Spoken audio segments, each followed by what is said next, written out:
Welcome, winners, to episode 33 of One Nothing Podcast. I am your host, Amanda. Of course, it would just not be an episode without our best bud, Dayvid, here. Dayvid. Hey, guys. It's Dayvid from Down the Rabbit Hole. How y'all doing?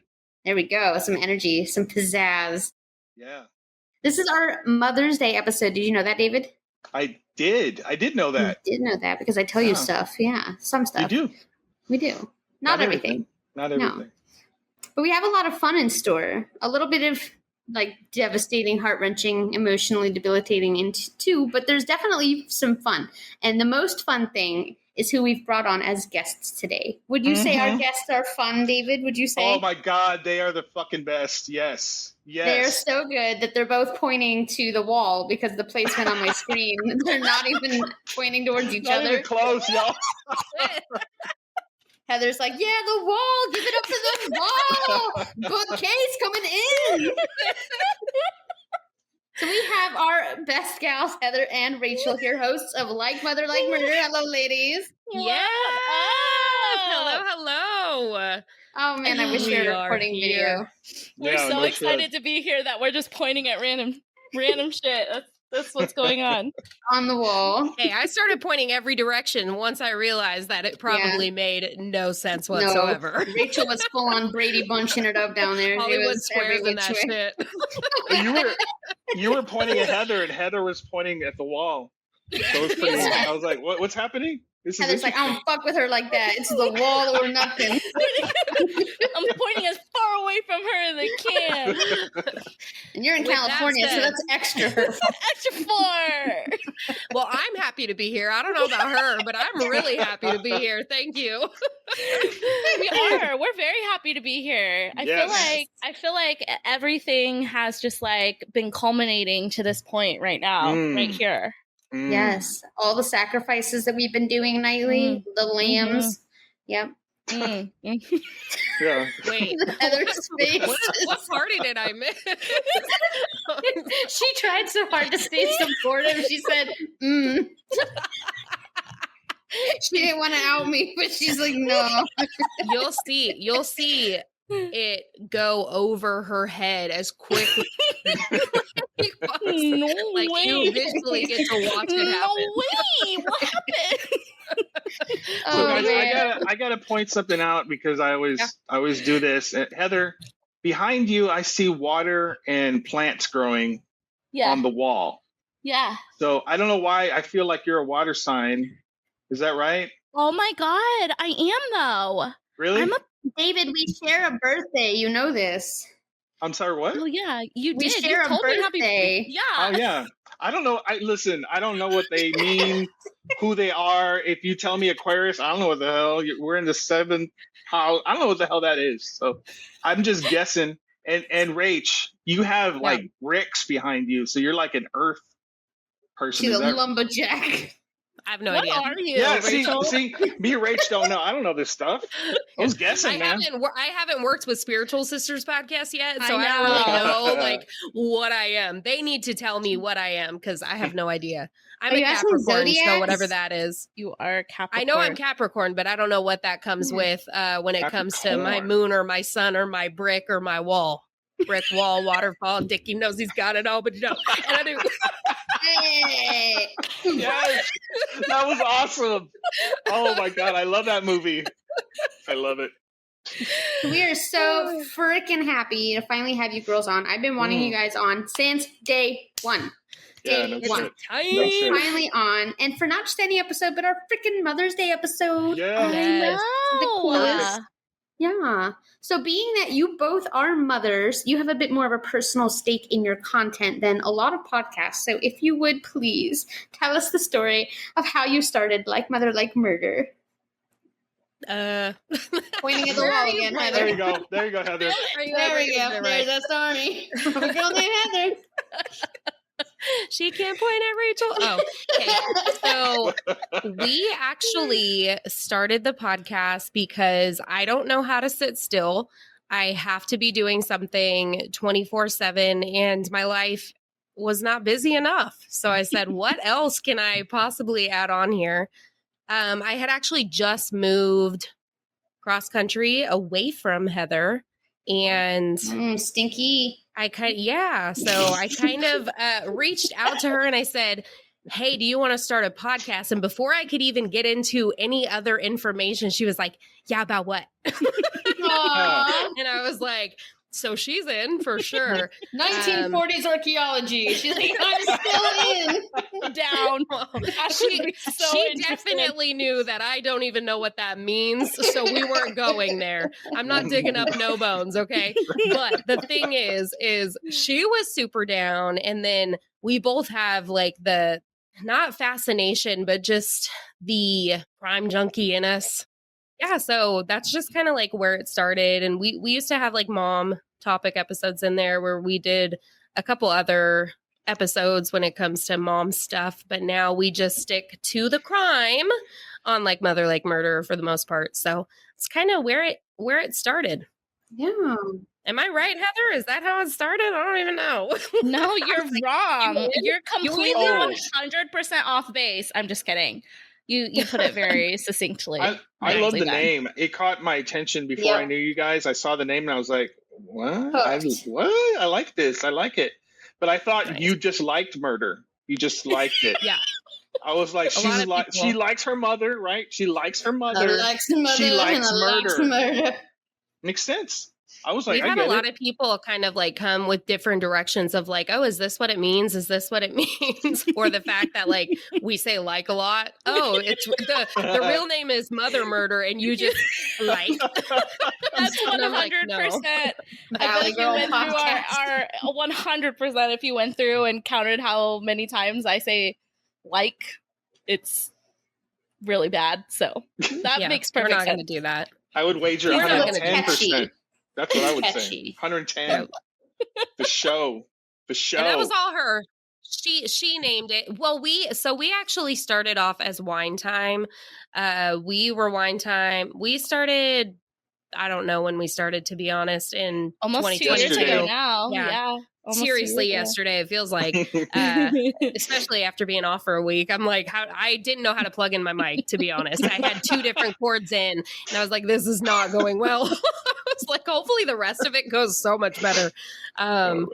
But yeah, we started as Wine Time, and it was still the good, the badass, and the crime, and we pretty much did the same thing, but it just wasn't.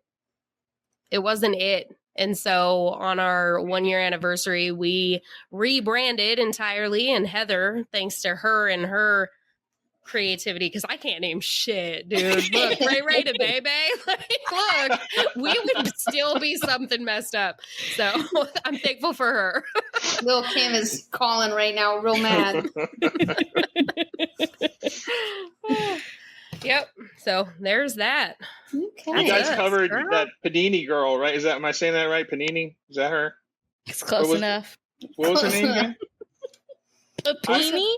Papini, yeah, that chick. Oh, look, I was the Panini girl. Talking about. Hey, listen, I'm hungry, okay? You invited the wrong girl on the podcast. Said, we don't have a sandwich podcast, dude. We're the wrong girls. You ain't asking me in the kitchen. You get food poisoning. Listen, y'all covered her perfectly. I was really impressed with that show because I was like, I was familiar with the case.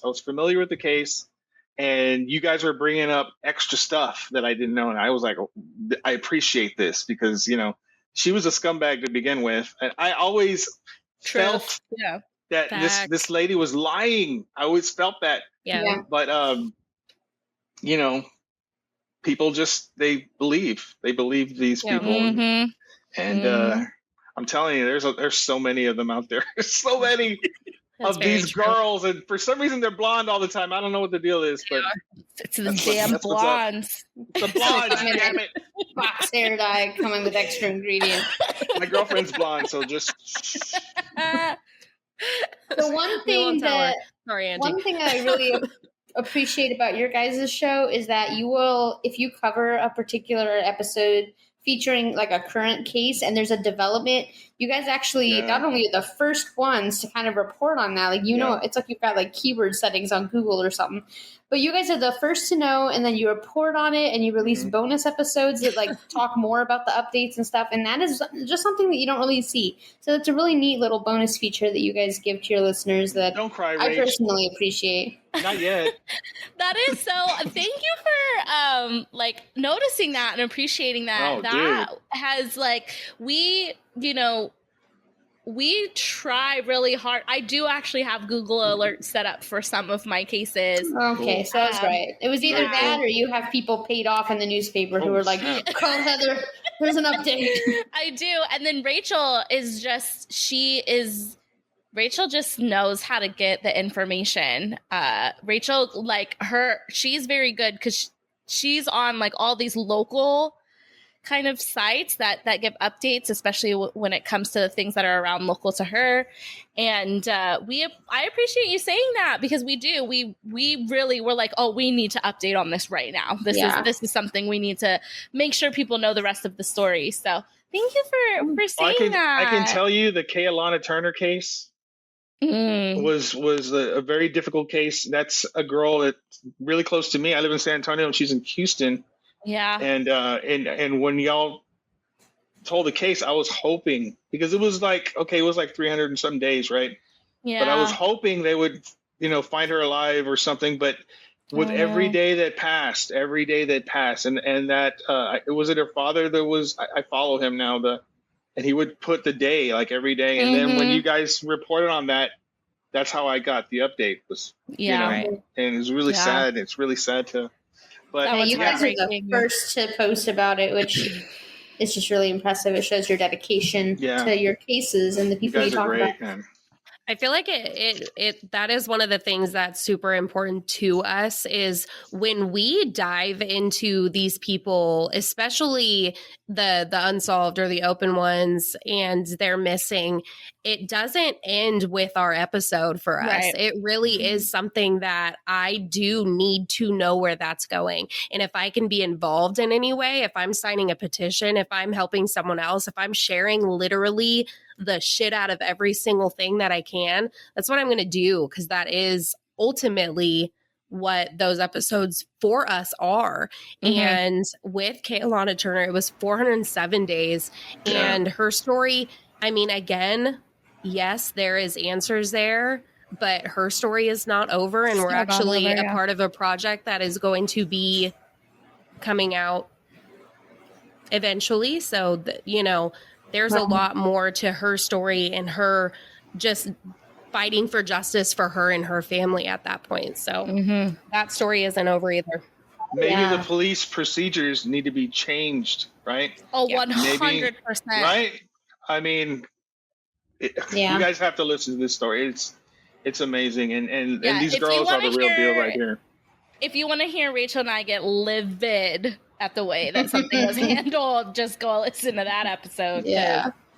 Or stay tuned to the rest of this one, because you guys are probably going to get kind of pissed off here in a little bit. But definitely go check out theirs, because you guys have an amazing show, and it's so freaking good. I need you guys to run over and follow them. Yeah. I listen on Apple Podcasts, but I'm pretty sure they're on all podcast platforms. But we'll drop their socials too, stuff at the end, so you guys can follow these lovely ladies.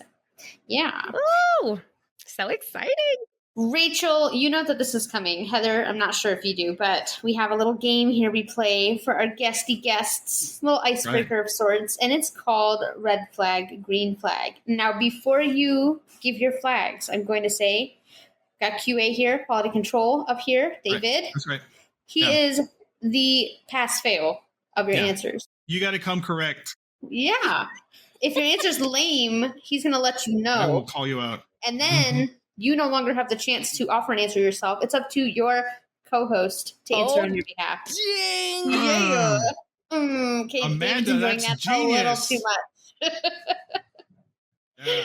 So if you guys will go ahead with your red flags and green flags, please. No stress, Do you want like one person to go first, or you want both green flags first, red flags, or does it matter? No, you go one person and the other. Heather, go ahead. You're so excited and ready. Okay. Yeah. I have been thinking about this question because I knew it was coming. So I was brainstorming. And of course, I'm codependent, which maybe that's my red flag. But I asked my husband, I said, what would you say? Fail. He failed you already. You failed. Oh, A man's opinion, Heather. Come on now. yeah. What did he say, Heather? You guys want to guess what he said? He said, No, baby, you're not codependent. he tried to say, you're fine. No, there's nothing wrong with you. No, he said that he tried to phrase it nicely, but long story short, he thinks I'm a competitive asshole because every Didn't expect that 180. No, I didn't either. because he says, like, well, I'll tell him, oh, something, and he'll be like, I'm not sure, and he'll look it up, and he'll be like, oh, you're right, and I'll be like, I told you so. I told you so. Damn. So I make everything into a competition. Okay. So, okay, that's your red flag, or is that your green flag? I think that's kind of my red. green flag. Thank you. All right. I accept that. You passed. That's a good one. You pass. Great job. All right, let's hear a green flag there, Heather. What you got? My green flag. Oh, shoot, I had it. Oh, you know what? This is not going to make any sense now because I said I was going to say that my green flag is I have a really good memory. I believe that. You can't use that. I have to come up with something else.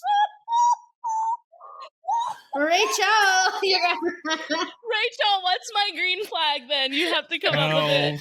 Her green flag is just her laugh. It's just her facial expressions are her green flag.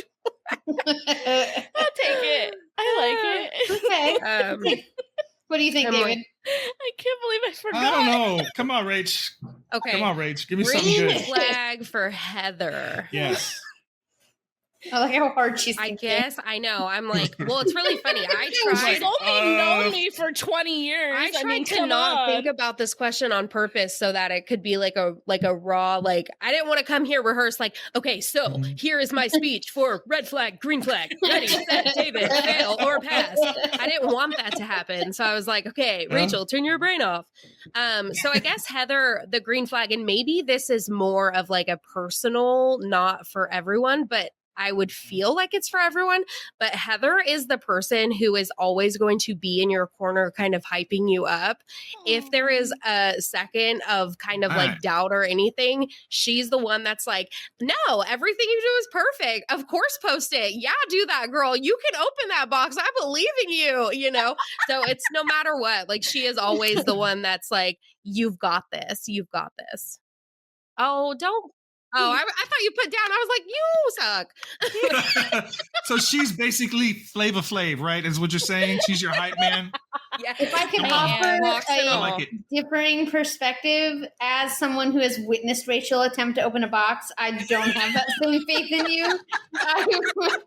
The odds are not in your favor if I'm betting about you That's what opening I'm a saying. box. Her green flag is she gonna be like, you got this, girl. You got this. That box is difficult. Wave those scissors up in the air. Now stab. Get it. That's amazing. Oh, gosh. Okay, that's man. great. Heather, very good. Very good. Rachel, Raquel, Oh, shoot. come on. girl. Okay. I don't know. Green flag for myself. I feel I don't know. Look at Heather's face. I'm Stop it, Heather. Turn your camera off. I think that I'm just like, I don't know. I don't want to say like I'm nice because there's times that I'm not. Heather, stop laughing. I feel like I'm very supportive in that I really truly like want people to succeed and be their best and really like understand that, because I know that I doubt myself. I mean, David, you know, we have this conversation often, but it's like I doubt myself. And I feel like because I know that I do that, I know others do that. And I want to just encourage them and be like, no, push that aside. You have got this. Like, listen, you are a badass bitch. So I guess that's my green flag. Support? That is, I don't know. Yes, absolutely. Okay. I can attest to that personally because, you know, we've discussed some stuff and everyone has that part of them. Everyone's going to be doubtful at times. It's just a normal thing. It's life, right? But you get to choose. You get to choose whether you want to be positive on it and you want to succeed, or you want to be gloomy and sad and cry and do all that stuff. But, you're really good at that. What I like about that, Rach, is that you're actually genuine.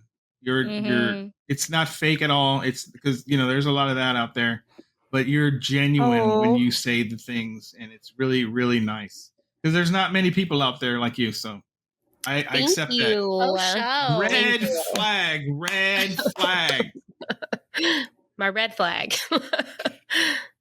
That I'm fake and everything I just said was a lie. I'm a mean They call me person. Ray the Baby. Yeah, you can't have empathy if your name's Ray the Baby. Okay, so I guess red flag. Oh my God, I hope you come up with an answer because I know Rachel's sitting on one. Look at her face. Look at that. She's turning red.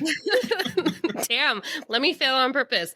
No, I guess the red flag would go with my green, where I am my own biggest critic and I'm super hard on myself. And again, it goes with how Heather said she's very competitive.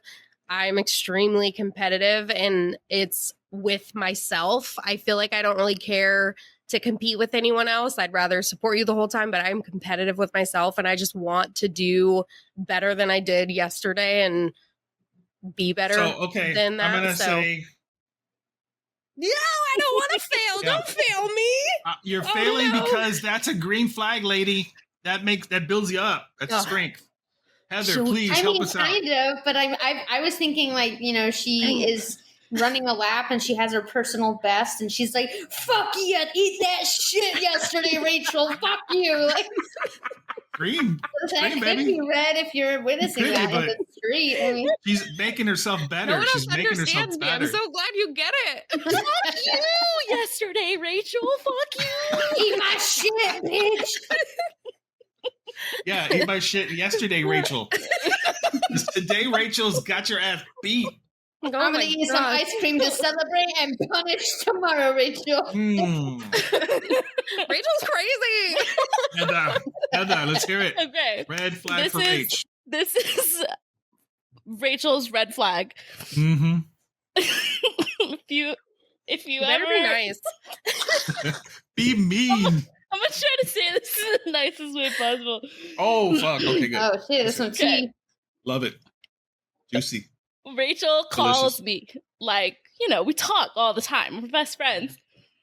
But when she'll call me, she'll say, okay, I gotta tell you this story. It's real quick. Famous last words. And then, like, 20 minutes later, I still don't even know why she called me because, well, we haven't even started on the story, on the real quick story. Side quest. All right. If you ever need because if you ever need fast information or a fast story, do not ask Rachel. I'm deleting your phone number. Are you turning red, or is it the like murder sign that's happening? So what we're saying here is that Rachel's red flag is that she's not someone to call in the I Want to Be a Millionaire show. She's not the give me a 60-second answer kind of gal. You would lose the money. I didn't realize I didn't have that on the whole time. It's okay. I'll turn it off real soon if I get rid again. That was great, guys. Thank you so much. Good job. Yeah. That was good. Really good answers. And impressed. You both knew immediately what the flags were. I love it. I love it. Feel bad though that like, Rachel did my green and I did her red. Like, I feel like a bad friend. No, it's okay. I'll call you tomorrow about it. Don't worry. The One Nothing Podcast, the podcast that rips friends apart. Oh man. We'll see if we make it onto the Survivor Series. We were friends for 20 years and we went on this podcast together. It all fell apart. Oh, shit. That's a problem. That would be so stressful to have that last moment on tape of your friendship. But luckily, that's not going to happen because these guys are the bestest of friends. And they're both moms. And Mother's Day is just around the corner. And I wanted us all to go around and kind of share recent media or pop culture or anything you've watched or read or anything like that that has like starring a mother role in any capacity. It could be a good mom, bad mom, whatever. So if we just go around, whoever wants to go first is free to speak, but just share the most recent mom-related content that you've absorbed. Well, I was going to start off by saying I don't watch things, so this is going to be really, really hard. So you guys start so I can think back 17 years, and then I'll let you know. Does it have to be TV? Could it be? No, you can be a movie, a podcast. I was like, anything. I listen to podcasts. Yeah, it could be podcast related, absolutely. All right, let me think. Mom content, mom related. The host of a mother podcast has to think. I was going to say that. Well, I'm trying to think about stuff that I watched. So, I mean, recently, I watched that Ginny and Georgia show that had came out with a mom and a daughter. I don't know when that came out, but that was all right. I think it's over. See, look, I don't know anything about it because I think it was on, but I don't know if I paid attention. So she knows it exists. That's a start. Okay. I honestly don't know that much about it, but I saw the trailer and it's a movie where it's like this mom. It's like England. I have my answer, by the way, for when you're finished. Oh, you go then. I didn't want to interrupt you, but then I did anyways. So she's got something she's got to say really quick. Hold on. I'll forget. So 2 days ago, I woke up. I had breakfast. No, I'm just kidding. Okay, so I watched the Casey Anthony Where the Truth Lies, and that is actually one of the only cases that I kind of told myself that I would never really look into. A lot of people have said like, hey, cover that, or you guys should do that, or I can't believe you haven't done that. And I'm like, no. And I recently quit my job, so I have some free time, and I was trying to push myself to watch something because I really don't. And I'm trying to be able to expand my research for certain things to YouTube or to documentaries and stuff. And so anyways, I started watching that, getting to the point now. Casey Anthony, Where the Truth Lies is my mom related content that I watched. And there's my answer. So you guys can suck on that. Oh, fuck. And now some music to wake up those of you who are calling us. Good job, Rachel. That was a really good answer. I enjoyed that. You're welcome. That was a good one. For anyone who's still here, you're welcome. Heather, it's your turn. I'm going to give you your moment, but I'm just going to say Rachel's answer was the best. No, I'm just kidding. Go ahead. So it's that movie that's supposed to be coming out where the mom like pushes her son to be the king's, I guess you wouldn't call it a mistress, but like a mister or something. Oh.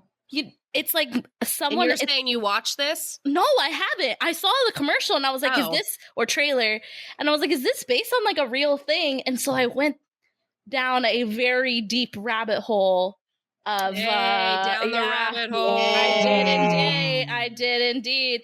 And I was like digging real, like, I don't know how I ended up looking at this, but the name of the movie is, I think, Mary and George, and it's like this mom who wants her son in her family to rise up in the aristocracy of like, I don't know, medieval England. So she pushes her son to become like the king's lover. And it's based on a true story. So I looked at this stuff and I was like, what is this? And so I went, I spent way too long looking up that stuff. Interesting. She didn't seem like a very nice person. Very power hungry lady. Yeah. Sounds like a bitch. For sure. Yeah, for sure. Yes. Damn. There's no bushes to beat around on a podcast, so you just have to say it. Yeah. Oh, there's a bush to beat. That's for sure. That's what she said. Let thy bosom smell of queefs, I think is what they said in the day. Which day? Which day did it? Yesterday. That day. I missed that day. I didn't show up to school that day. The one I saw recently was it was a live.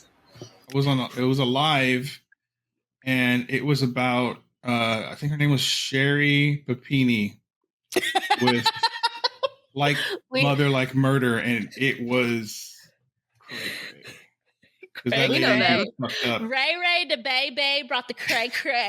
It was cray, man. That lady is fucked up, and she had kids. I know. I feel bad for those kids, by the way. For real. Bad for those kids. Yeah. Me too. It's so sad.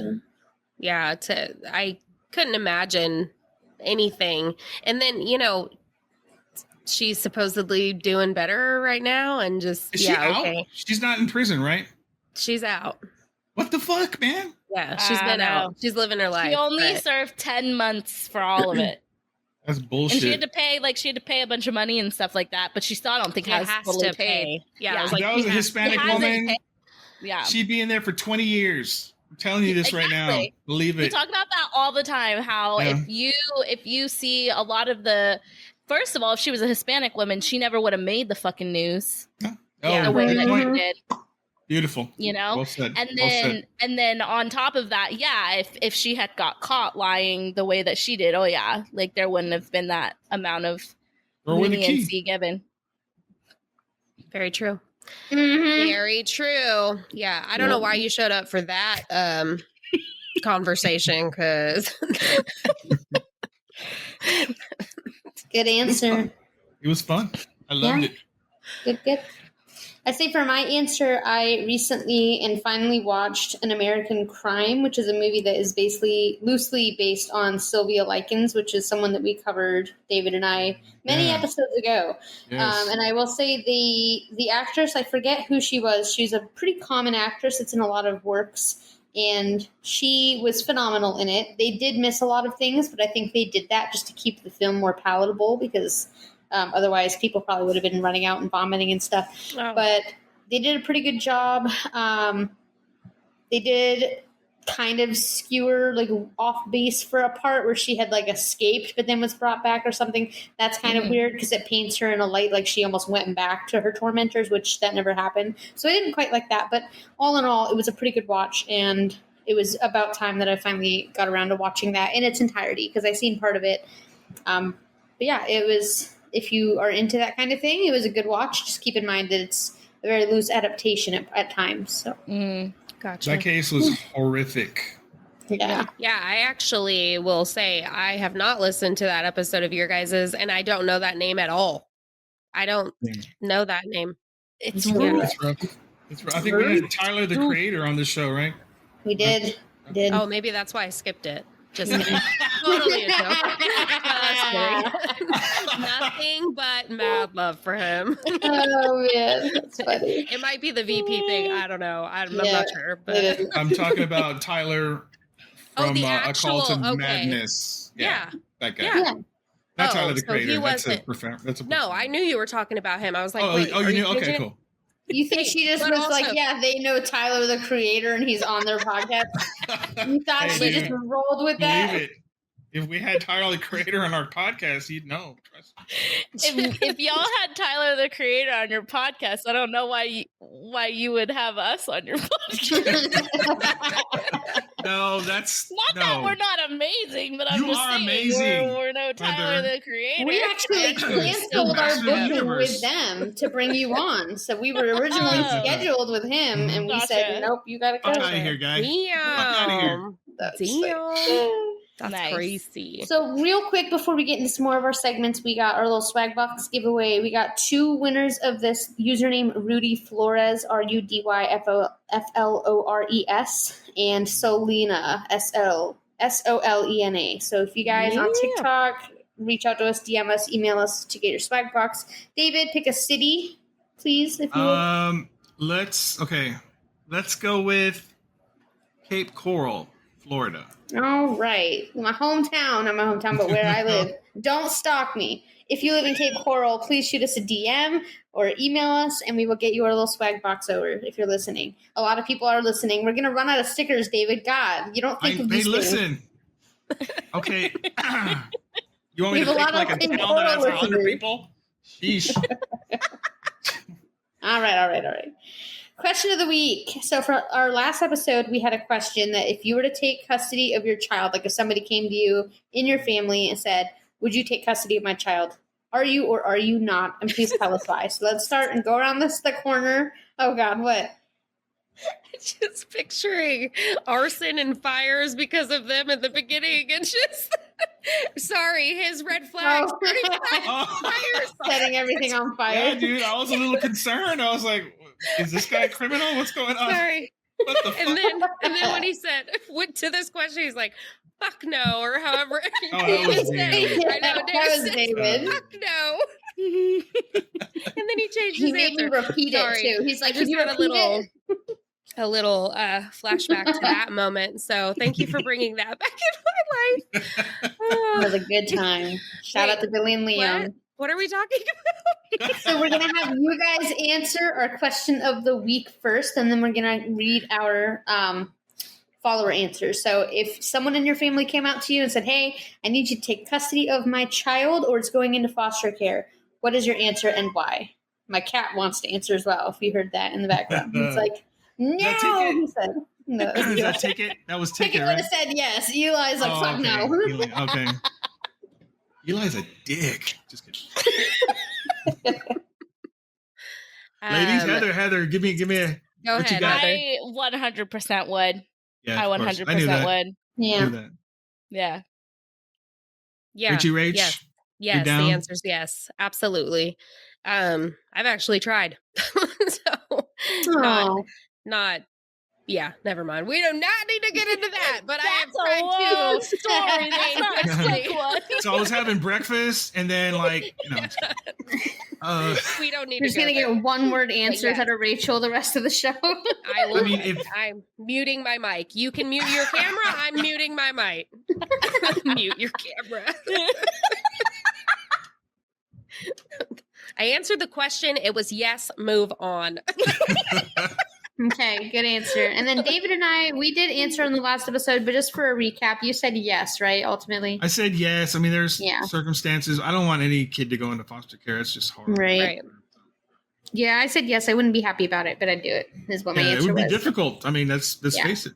Yeah. Mm-hmm. Yep. So we had a few people weigh in on this. We're going to start with our Instagram answers. Joe from Tales, Trails, and Taverns said no question, definitely would. So good Papa job, Joe. Papa Joe. Joe. Couldn't have very homoerotic nights with your army friends if you had a child in the house. We're going to point out, but I remember that. That was crazy, man. The Big Grimbowski podcast said absolutely, hands down, because that child deserves love and never asked to be put into whatever situation happened, which is a good answer. Yeah, that's like the sweetest. Yeah. Ever. Our otherist, Heather, I don't know how to say that without dissing the Heather that we're with now. Our other Heather said 100% if I needed to, I would do everything I could. That's family, and I'm not letting family get lost in the system. Get it, Heather. Prissy girl. Yeah. That's a prissy We knew girl. that from her. Yeah, Prissy we knew girl. that. She would adopt any of us too, by the way. I know. Right, 100%. Yeah. She's taking a whole metal band into her home for like We love a weekend. Heather. Yeah. Yep. She's a G. Yep. Awesome. Luna Leaf 444, our friend Wendy, she said, Wendy. 100% no question, because A, I really wanted kids, but it never happened, and it breaks my heart. I have tons of nurturing and love and no adequate outlet. And B, if that child is in my family, I already love them, and they're not going into the system under any circumstances. They're also innocent, and they shouldn't have to pay for the parents' actions, nor do they deserve to be victims of circumstance. Yeah. They wouldn't even have to be family if I was needed and found acceptable in that capacity for any child in need, and I had the resources. Yes. Wow. There it is. There it Beautifully is. said. Not Beautifully just said. family, but Goosebumps. any. Yeah, that's Wendy's amazing. awesome, y'all. Wendy is awesome. She's the Really best. amazing. She sounds like she's got a lot of love to give, so keep that up. That's beautiful. Yeah. Our friend Stacy, which with all the gifts, she said, even if the kid wasn't blood or wasn't family, I would take them and raise them as my own. Look how I am with furry babies, she is the most doting dog mom ever. So yeah, I can understand that. Sweet. You'd make a kiddo very lucky. Yeah, and she would feed him well because she's a kitchen witch. Yeah. There it is. And then on TikTok, we had Spensa, Spenca, Spensa, which is kind of exotic. Spensa said, yes, that might actually happen with my sister. Oh. Sorry to hear that, but good that you're willing to do it. I really like that we didn't have any no's, which I'm not dissing you if that's your lifestyle and you don't want to do that. And I'm not laying any judgment against you, but I just like that we had a lot of people that were like, no questions asked, we'll do it. Mm-hmm. Right. Yeah. Okay. So we're going to get to our episode. What? I thought something cut out for a second. Yeah, it broke out for a second. Oh, I just muted it for a second to clear my throat, so I wasn't like in my. Me every 2 seconds. So we're going to launch into our episode questions in a second because I have some little teasers that I think will be a fun intro to what we're talking about. So I have a couple questions I asked on Instagram for listeners to submit questions, and we got a couple. I picked just a few for this episode so we can space them out for the next few episodes, but I have a couple that we're going to go through and read together. Some of them are a little wacky, so I'm just going to warn you. So the first question was, what is your favorite food to make for others? Ooh. Yeah. Tacos. Yeah, I'm with you. I think, yeah. My girl. That's my girl right there. Yeah. I will eat those tacos any day. That's what she said. I sent Heather a picture of tacos yesterday. And I was so jealous, man. I was so jealous. Okay. For me, I would probably go with my enchiladas. Yum. Because you can feed a lot of people with them. It's not hard to make. Done. Why are you laughing at me? You can feed a lot of people with it. I don't know why. I'm just like, come on over. Come on. I also had enchiladas for dinner. I made them and they were delicious. So I just want to nice. put that out there. I like that. I'm like, what's your favorite food to make for someone else? And Heather's thinking it's like 700 people coming over for dinner. I gotta think about quantity over anything. That's very sweet, Heather. It's very sweet. It is. I'm just I like that. Yeah. I was thinking like I don't cook for nobody. I don't. Well, if you are, my girlfriend is she's a pescatarian and I'm a carnivore, so it's if I make anything, it's like vegetables or like grill some shrimp or something like that for her. I don't eat fish or shrimp or anything. But I make a mean hamburger. If my daughter's here, I'll make her a hamburger, and it's goddamn good. Yes. So just like basic man food. Grill stuff. Yes. Ugh. I am man. I grill meat. Yes. You wear Adidas slippers with socks on while you do this? No, I have the, what do they call, New Balance shoes. The dad shoe. Yeah.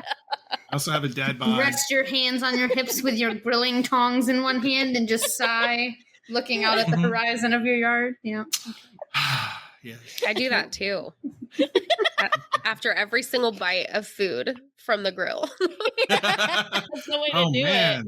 With my dad bod. Your mouth's on fire eating off the grill. Sheep. I saw Joel grilling, man. Joel was grilling. I saw that. Yeah. And I was eating. Oh, man.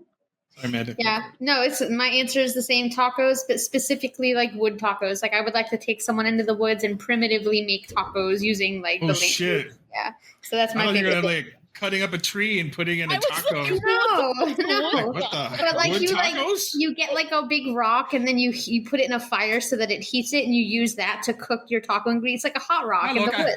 You sanitize it with fire and then like you cook on it. That's not real, Amanda. It is real. That's something off TikTok, man. That's not a thing. It's She's called done it, primitive I'm sure, cooking. but it's like a caveman thing, right? It's called primitive cooking, and I swear to you, it tastes better when you cook it from like just the things around you. It really does. All right. I'm coming to Florida. You can catch me a rock taco. Sign me up. Yeah, the alligators love it. If there's wood in there, I'm gonna be pissed. There's not gonna be any wood. Better not be. Or rocks. Splinters. Oh, so our next question is this one is from our friends over at Let's Talk About Pod. They said, "Why do you call crisps chips, but you don't call chips chips?" So what? My answer is just burn down the kitchen. Fuck. My answer is I don't fucking know. Okay, I just live here. Okay, that's my answer. So what are chips? Fries, right? Is what he's talking about? I think he's saying crisps to us is like potato chips, and we call those chips, right, but we don't call chips chips, which chips are fries. So he's like, why do you call potato chips chips and not fries chips? And that's because I don't know. Listen, if you buy a fucking bag of Lay's that says potato chips on the front, and it doesn't say potato crisps. Potato crisps. This is America. Chips, God damn it. Look at our flag. You do the eagle screech. I mean, they call sausage and mashed potatoes bangers and mash. Yeah. Right? Yeah. Well, actually, I think that I'm going to refer bangers, to that the same forever. That's the new thing I'm going to call it for the rest of my life. No, bangers. Bangers. Y'all want some bangers tonight? I want some tacos and bangers. Can we make that happen? Oh, gosh. So, yeah. Sounds like heartburn right there. Nobody really has an answer for you guys about the crisp. I think the answer is because as Americans, we like to take other people's shit and rename it. Yes. That's what we do. Because all you have to say is because America. Because America. America. There it is. I hear like an eagle screeching. Right. Yes. But honestly, the thing is like chips makes more sense because a French fry, you fry it. That's why it's called a fry. You don't chip a fry, you fry a fry. Like there's no chipping. By the way, this guy, Billy almost fried his fingers at one point. I don't know if you remember that. Yeah, he did. He almost put his fingers in the fryer. We call those chips. That would be some gross-ass chips. Some finger chips. I don't want that. Yeah. Crisps. Our last listener question is, do you know what the skounk is? My answer is no. The what? Skounk. I didn't look it up or anything because I just figured I'd bring it to you live. So no. Skounk? Skounk. Is that like skull smell, like when they spit into the little thing or whatever? And what? Smells like skull. God, you know, like can? the dip. No. Yeah. Is that like? Does it smell like a skunk? I don't know. I don't fucking know. Never heard of it. No idea. I don't know, and I don't want to know. Yeah. No, I was going to say, this was on Instagram they sent it. They probably just didn't know that there was the edit feature had been added in and they misspelled. They just left it as is. So they need, no. It's not a real thing. There's no way. If your question is, do I know what a skunk is? My answer is yes, but I don't know what a skounk is. So. Why do you call skunks skounks? I don't know. We have a question for you. Because they got all the Riz. That's why. Oh, they're from Kentucky. No, they're from Kentucky. They did say it right. You got a skunk? A skunk? Actually, I know them. They're my neighbors. They're nobers. My nobers. They're skunk. They got some nobers down the holler, and they could smell the skunk down that holler the other day. I don't like saying that. That's a weird word. My John Deere toe rector. Toe rector. They caught that skunk and then they put it on the grill. The go real. Gosh. Just good eating. The real. Go real. My mom says she can hear my accent now, which is not fun. No, really? Yeah. I don't But notice I tell her I do it a lot on purpose, so I feel like it just like carries over after I like mess around with it so often. You know, Yeah. I'll talk to the kids like this, and I'll say, "You better get them dishes up in this sink over here." And then, like later, when I'm talking, I'm like, "Mom, come up these stairs," and I'm like, "I don't know how to speak anymore." David's erect. What? Accents. Sorry, Just kidding. they're not good ones. No. I love it. I Oh, love it. Assure you, that's gosh. not the accent. You know, that's accents getting are to that. developed in childhood, and right, that's where it happens, and then you're stuck with that for the rest of your life. Not Oh, yeah. always. No. No, Because you can move somewhere and I've seen adapt the accent really you easy. pick it up for Really? sure. I was in Yes. Georgia I for a mean- week, and I was like, I Where's lived in that England pages? for I lived in England for 4 years when it was very oh, so you were talking like Madonna? I was from when I was 4 to when I was 8. And so when I came back to the States, I had an English accent, and it took my parents said it didn't take too long, maybe just like a few months being around American kids again. that's Yeah, what I I was was saying. you didn't have that when I met you. Nah. That's it for was sure. gone. I Wait, would have when liked did you a y'all lot meet? more earlier. Look at that weird girl speaking English. No, I said I would have liked you a lot more when I first met you.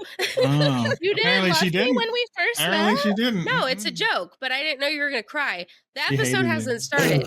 Stop it. Here, She Heather. did not. You need She this. did not like you. I loved you. Rachel. How are you? Sport of tea. It's so nice to see you. I Would you just like kicked some the soccer crisps? ball right at her. We don't call it Some soccer. We fingers. call it Football. football. Yeah. Football. You like to play the football. Stop. Sorry, Liam and Billy. When did y'all meet? When did y'all actually meet? I know it was in school, right? Middle school. Middle Middle school. school-ish. Nice. We don't actually know. People ask us that question now, especially too, since like we have this podcast. How long have you guys been friends? When did you first meet? We've been like Mhm.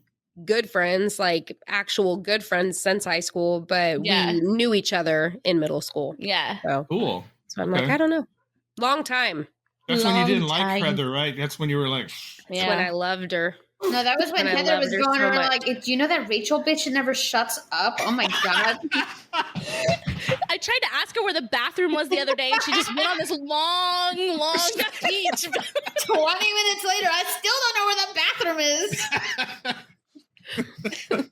I didn't talk to anyone back then. All I did was play soccer. I didn't even know your name. I was like, oh, look, another kid. Are you on the team? No, fuck off. Oh, True you're British? patriot. Do you play football? Come play. Yeah. Football. No, you oh my don't. God. Okay. That's great. Yeah. Good, Yep. good time. All right. We just met. Just before this episode. Yeah. We're like, Heather, meet Rachel, record. Yeah. That's why we're so awkward all the time. Oh, we really fumbled by making you give each other your red and green flags, huh? Wow, that was rough. You don't even know each other. Fake it till you make it. Green flag. I knew this bitch that would always say that to me. You got to fake it till you make it. You got to fake it till you make it. She never made it. Oh, shit. She's still Was she faking it. faking it, or was she She's still faking it. Oh, my Red flag. gosh. She's Maybe still she's faking it. authenticating it. You just don't even know. I don't know. I don't want to know either. Fuck it. Who cares? Who cares?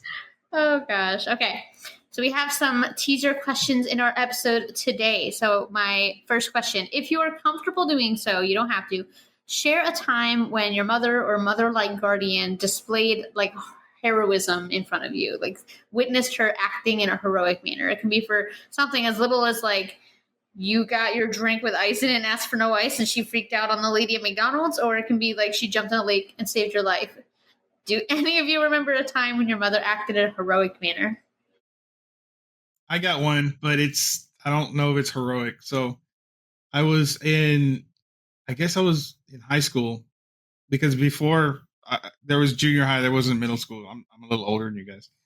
But I started high school. I had some friends with me, and my mom came pick us up, and we had this minivan. So me and my friends are in the back, and my mom's driving, and she goes the wrong way down the street. I don't know how she did this, but next thing I know, we're going, and there are all these cars coming the opposite direction, and she's driving in the middle, and this is how she reacts. She started laughing like the Joker. That's how she reacted to it.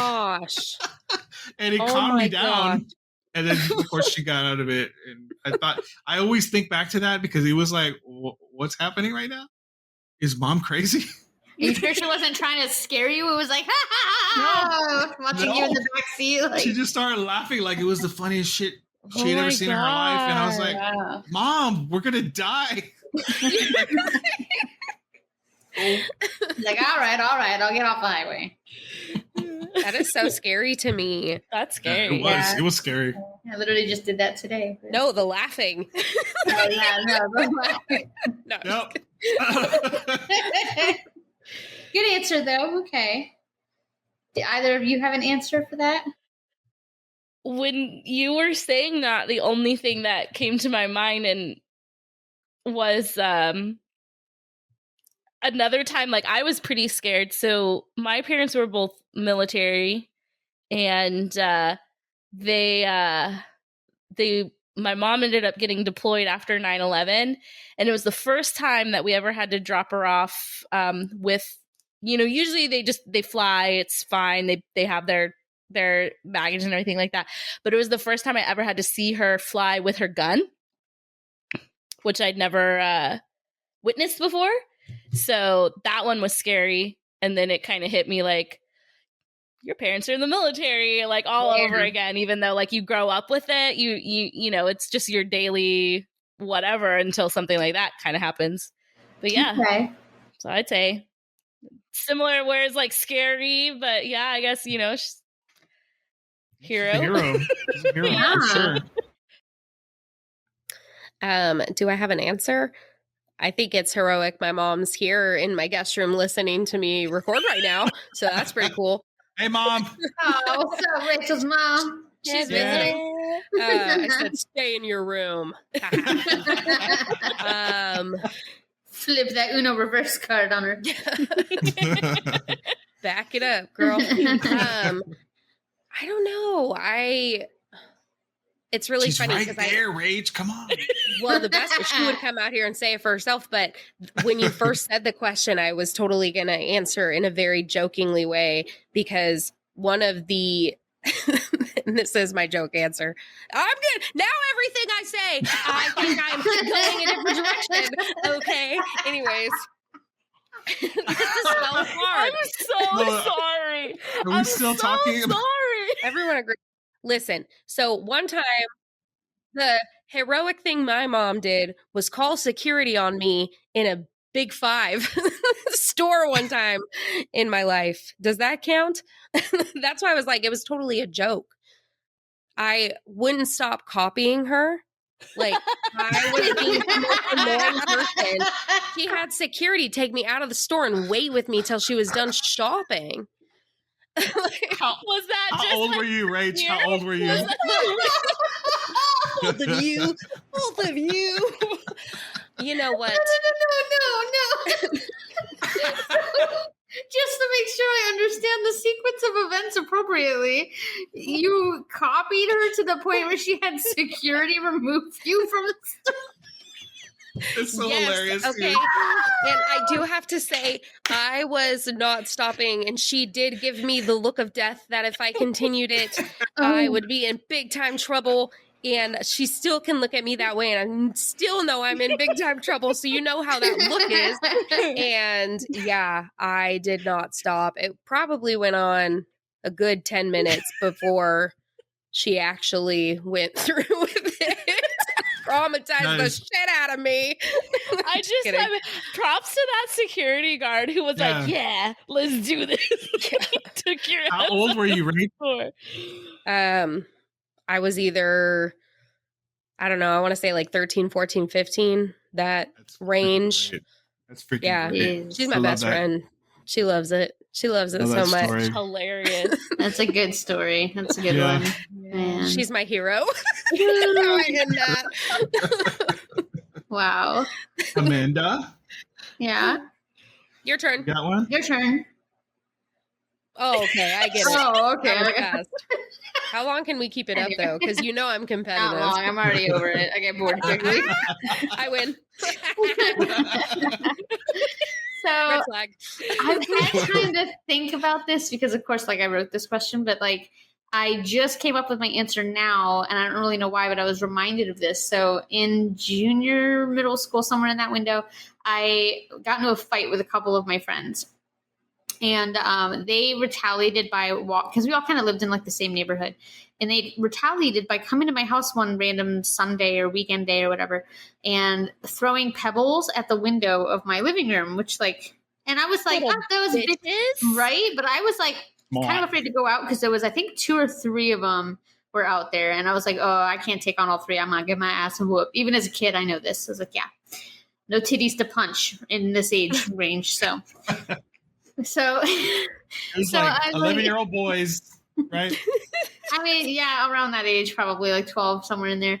So I just stayed in my house. And then my mom, I don't know if it was more defensive, probably not so much defensive me and my character as it was the fact that pebbles were being thrown at her windows. But she ran outside and chased them down the street and called them bimbos. And they never came back. They never came back. But then I got picked on at school because they're like, your mom called my bimbos. Well, were you being a bimbo? They were being bimbo. You bimbo? Boobless bimbo bitch. That's my new favorite word. I'm going to start calling everyone a bimbo. If the bra fits, you bimbo bitch. Look, it's just going to keep escalating. Right.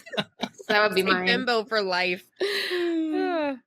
My second episode question for you guys. What is your favorite thing to do or your favorite store to visit? So you can choose either or when you go to the mall. And if you don't go to the mall anymore, when you used to go to the mall. The food court? Hell yeah, girl. There's stores at the mall? Shit. I was at Yard House outside every day. Escorted by security or... Yeah, I was hanging out with the security guard outside of the mall because my mom didn't let me in. The mall. Oh, God. Yeah. So I had severe anxiety and actually could hardly go to a store with my mom holding my hand when I was in high school. So I hated the mall. And if I went to the store, it was probably... Spencer's to look at weird shit. I don't know.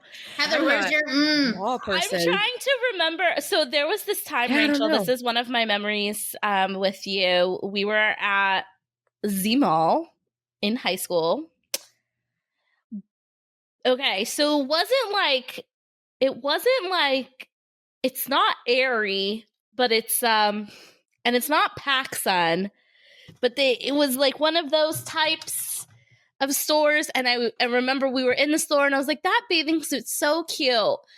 But I'm not going to get it. I don't have enough money. And I walked out of the store to meet. We probably were with our boyfriends. And you came walking out of the store with that bathing suit for me. Never. Do you remember? You did, though. You did. Wrong bitch. Wrong bimbo bitch. I'm a broke bimbo bitch. I wouldn't have spent money on you. Yeah, right. Back then I was balling. But I'm trying to remember the name of the store. I know it's the one Bimbo like down bitch? by Dillard's. I can see what store you're talking about, and I can't think right? of the name. Yeah. But yeah. Aww. You're so sweet, huh? You're so sweet. Oh, gosh. You guys, what's your answers? What do you do at the mall? My favorite thing to do to this day is to go to the movies or play video games. I wish there was movies at our mall. Movies are... Maybe I would have did that. Movies. Love that. Yeah.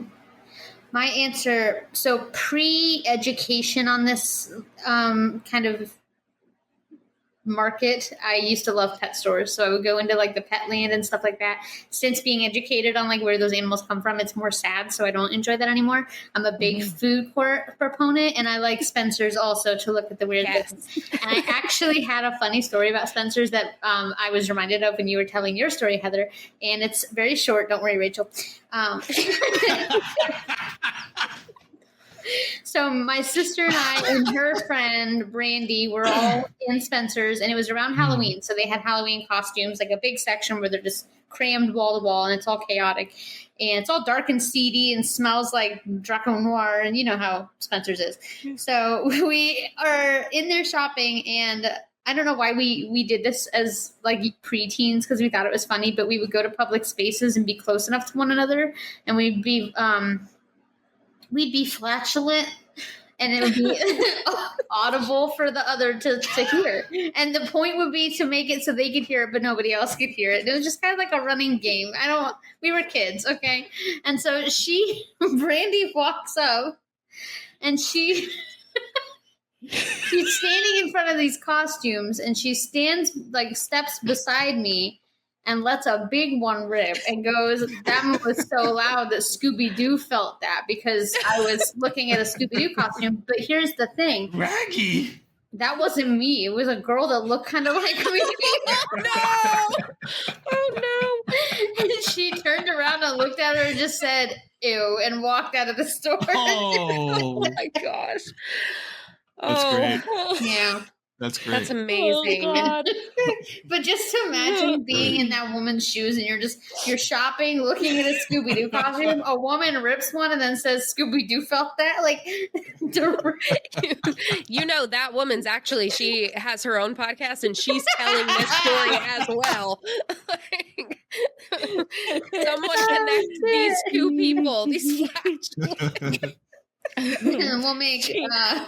what are those things where you insult each other in a rap, and we'll just make them back and forth about our oh my gosh, like flatulating experience? Yeah, like good time. She walked out calling your sister a bimbo is what she did. Yeah, bimbo. Some bimbo just farted near me. It'd be called the bimbo roast. Oh my god. A diss track, yeah, like with diss track. Yeah. Drake Love and Rick. Right now. So our last question here. Are you the type to remember safety features? So, like, if you're in an emergency situation, like there's a fire, do you remember the fire extinguisher? Do you remember the sprinkler? Do you remember the emergency shutoff for equipment that's malfunctioning? Or are you just like, Heather, I can already tell you the panic and cry, just the way that you're shaking your head. You do the fingers where you flap and you yell, I feel like. I'm the oh shit, let's go the other way. Like, we're just getting out of this situation. Don't know how to fucking solve it. We're out the door. Okay.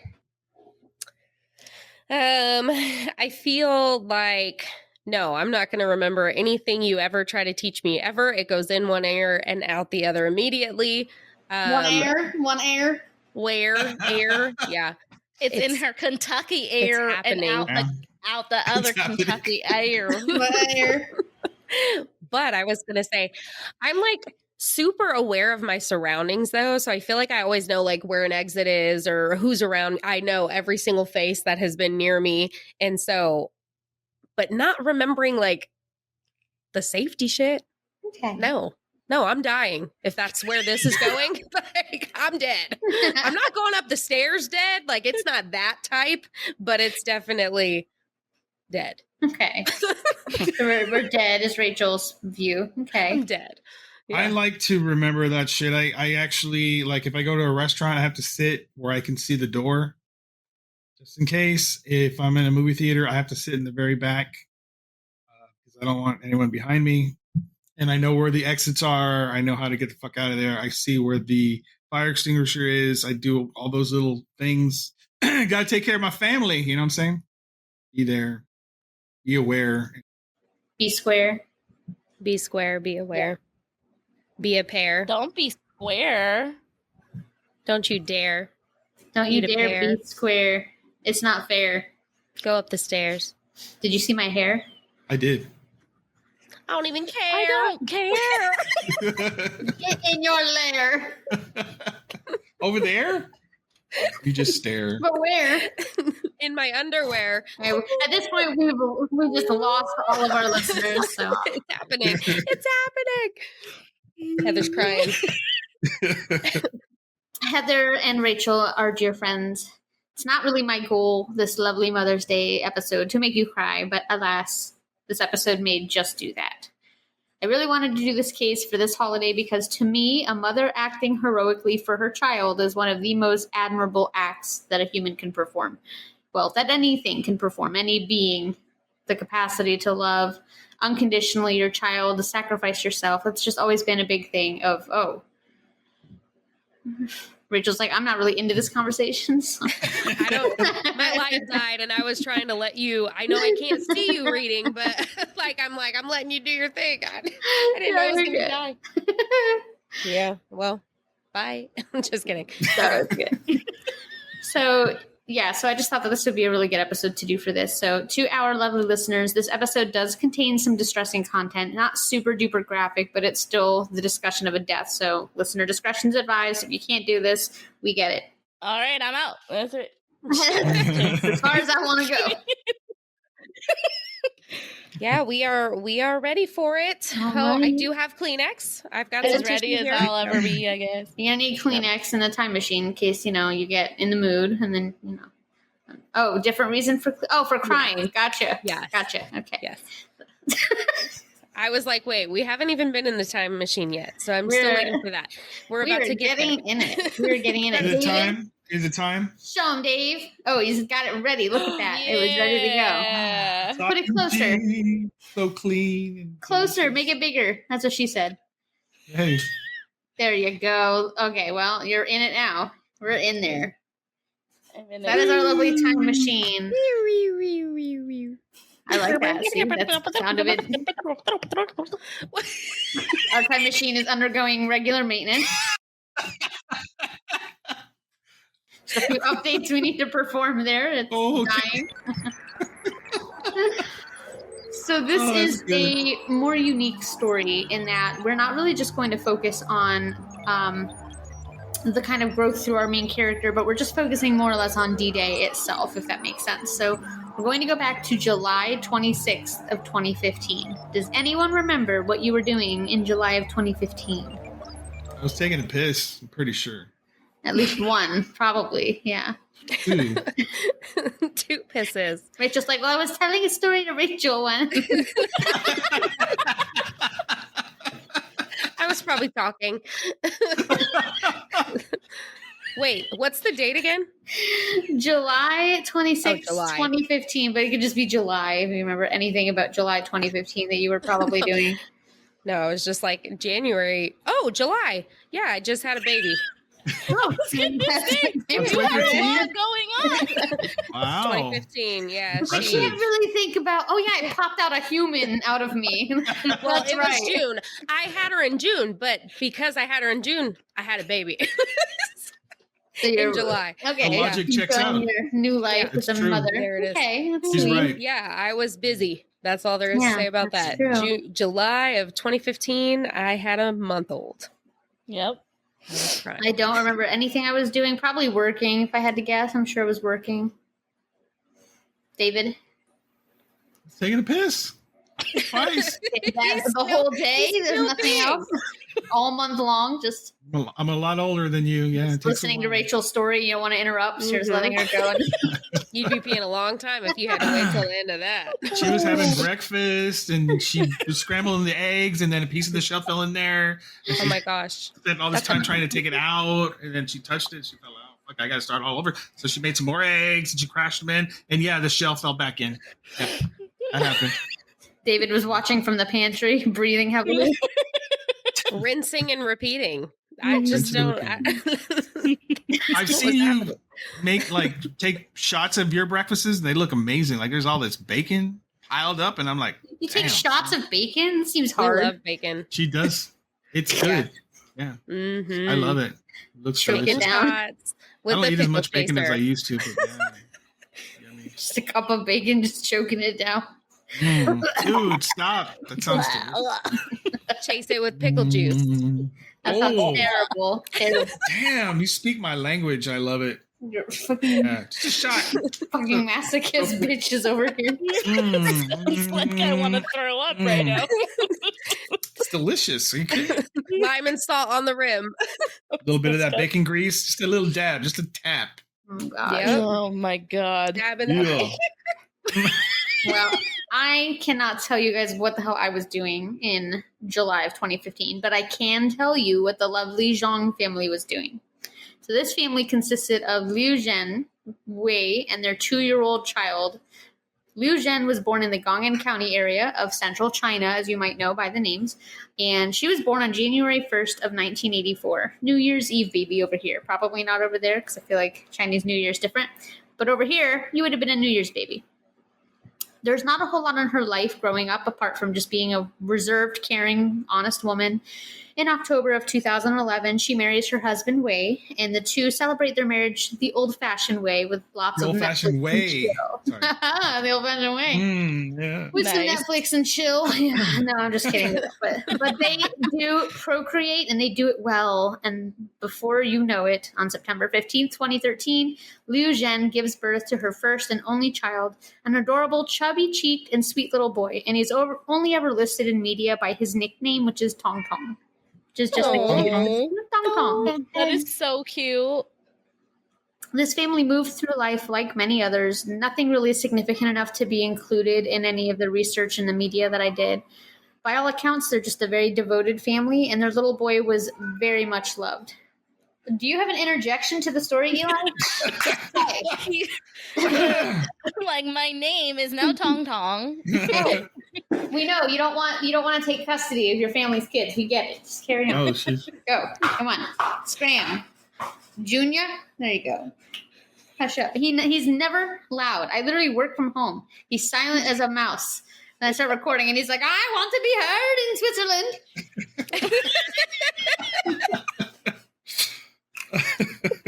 That's mine. He will stay away from me all day, and then when we record, he has to be right here.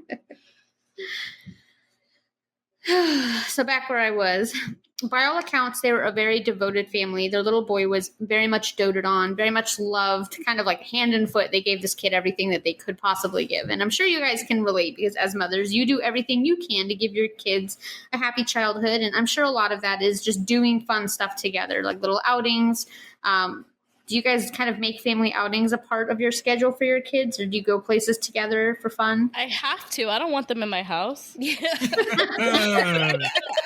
Beautiful. You know how much mess these things make?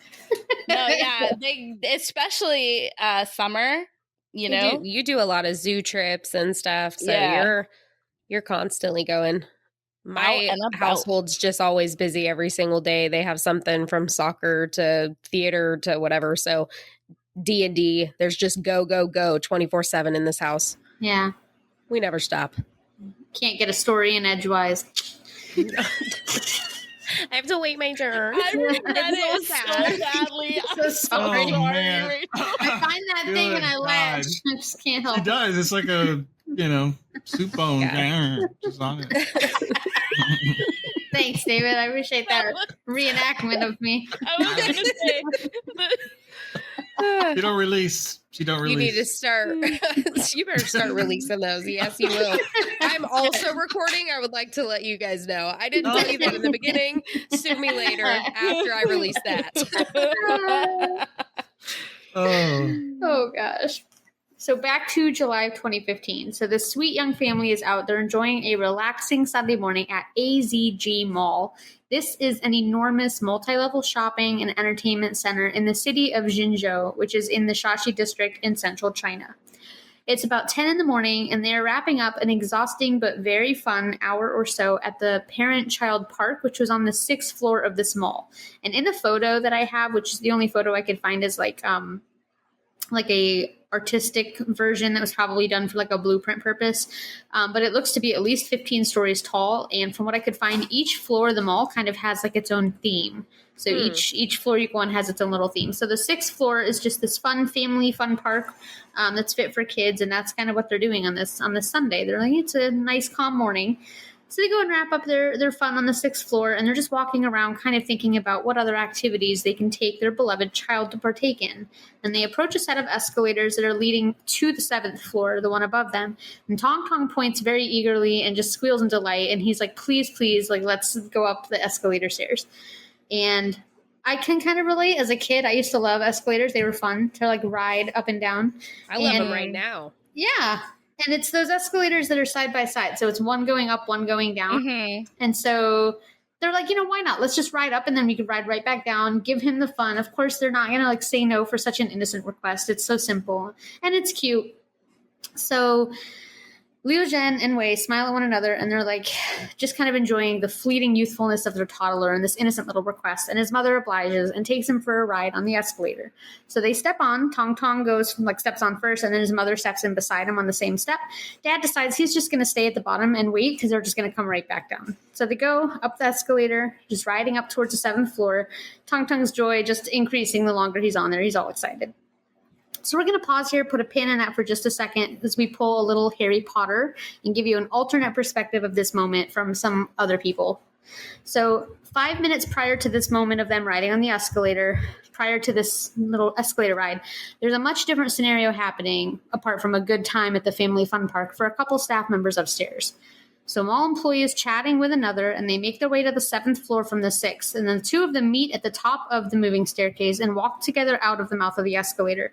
They both kind of stumble a little bit, and they look down at this little metal tile that covers the floor at the exit of the escalator and notice that it's a little loose.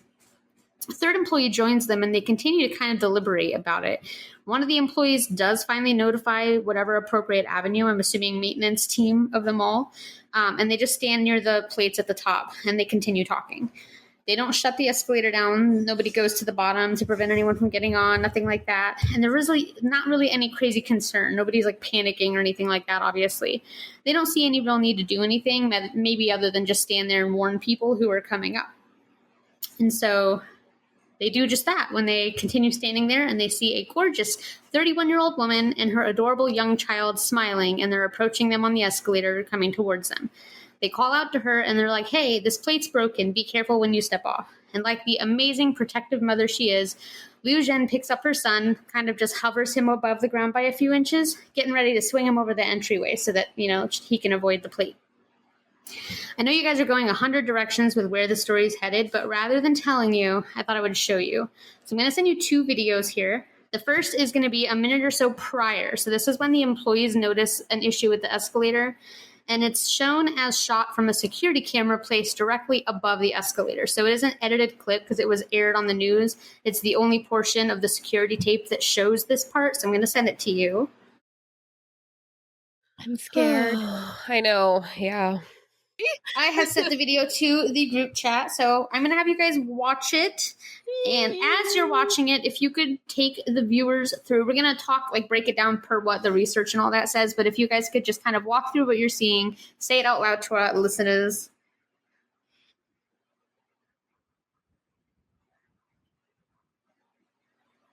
So the kids are getting on to Those the are escalator. Employees. Those are employees in the I think that was what the Looks first like there's kid a girl was. at the top. There's waiting, 2, right? I guess. They're together. Yeah. Oh, fuck. Is that the plate right there where she's standing? Let's watch. Oh, fuck. That scared me. Oh, well, that was such an overreaction. So It scared me, man. I thought she was going to fall. One of the employees just walked over the plate, and you saw it dip. It under definitely moved. They both and she's walked. kind of I thought they were pointing going at to. it with her foot, and they're kind of thought they were gonna walking fall. away. They're walking away from it. Okay, they're back. They're back. I see it. I see it. It looks like there's a Pointing. crack. That's definitely hitting it with the foot, doing the tap tap They're challenge. just standing there. Tap, tap. Here challenge. comes. I see the. But do you see the mother and the timestamp kid. on the video? Does anyone see the timestamp? Yes. Can they say it out loud? I'm at 8. Oh my God! Here they come. 10:08. Okay, so Here is Tong Tong coming up the escalator. She's lifting him. Oh, it stopped. The mom picks him up. Yeah, it stops when he picks him up, and that's it. I stopped it because this is a clip that was shown on the news, and they stopped it there. They didn't show the incident. However, you know me, and you know my deep dives, and you know I found the video. Now, it is a video taken by someone who works like in the security center of the mall, and they filmed it from the security computer onto their cell phone. So this is legit. Okay, I'm going to send it to you. I'm going to warn you. It's not graphic, but it's going to be very hard to watch. But I'm going to have you guys watch it a couple times. It's short. Tell a couple of times. What you're seeing. I mean, as many times as you can handle. As many times as you can handle because it's fast. But I just want you guys to focus. And remember, too, Rachel said the timestamp when the employees discovered the plate moving was 10:08. So keep in mind that timestamp that, you know. All right, the second one. Oh, I accidentally sent a photo of the mall, too, but that's okay. I meant to send that later, but... So I see that they're going up the escalator. The two employees are standing at the top. It's 10:10 on the time. She picks up Tong Tong. Yeah, so she's holding. Fuck. No. Okay, so she threw her son over so that he wouldn't go down with her. He wouldn't go down, and then she was just sucked into the escalator. Fully pulled in. Oh, fuck. And oh my God, that mall worker was like... Yeah, they didn't try grabbing her or anything. She launched her kid. They took the kid away so they wouldn't... The Tong Tong couldn't... Do you notice anything on the escalator when the trash can is moved from that like little part between the handles? No, I'm watching it again right now. It looks stopped. Are you talking about the broom? Oh my God. Fuck. Well, the one employee did try to grab her hand. Holy shit. She was stuck. There's a broom? No, I don't know what you're looking at when you see the... To me, it looks like the escalator is not moving. What? It's stuck. So it stops moving because it caught her, right? She stopped it, didn't she? Oh, fuck. Holy shit. So someone, if you can, try to formulate some kind of comprehension of what you're seeing. Okay, so basically, after she got her kid to safety, one of the workers did try to grab her, but like she just got pulled under, and then after a few seconds that she disappears, you can see the escalator stop moving. So seemingly what that kind of says to me is that like her whole body was trapped in the belt. Yeah, and it's so much so that it's kept it, like it stopped it. Like her body stopped it. It looks like to me, if you look to the side, her head is still there. Oh my God, don't say that. She's caught in there. She's kind of caught in there, and it stopped the escalator. See, I was trying to look back because I know Amanda had said something about the trash can, and I tried to see why the trash can moved, and I don't know if the trash can was like covering as if like the employees... it got hit by a piece of the elevator. Or was that her head? It does move because like the plate, just the way the plate kind of kicks out from under her, just kind of boots it. It was probably an empty can, so it probably moved it. But the thing that I was trying to point notice to was what is behind the trash can. Between the two sets of escalators, that the one thing that would have stopped an escalator in its tracks. Oh my God, the emergency button. Oh, I was like a broom. Broom. There's an emergency button there. Everybody knows that you can sweep an escalator to stopping. Well, I'd stick it in its tracks. That's crazy. That's where the emergency button is. And on most escalators, people are standing there and they don't know that. Jesus, and no one just hit it. Nope. And these are mall employees. They left. They fucking left. So one of them took the little boy, which is like the right thing to do. Yes. Get him out of there. Like, he doesn't need to see that. But like, he was probably so fucking scared for his mom. So I'm going to explain what is happening according to Chinese media and a plethora of very insightful sources that I'll list after. So Liujuan and Tong Tong are on the escalator approaching the top. And about halfway up, the employee, which you can actually hear in the video, the employee yells out to Tong Tong to Liujuan and tells her that the plate is loose and to be careful when she steps at the top. So she notifies her of the disrepair. And that's why she picks up her son and steps off, swings him out a little bit away from her as she does so. Little does she know this little action that she took, probably mindlessly, just to help, keep her child safe, ends up saving his life. Because 100%. Had he been beside her, he would have been. Oh my God.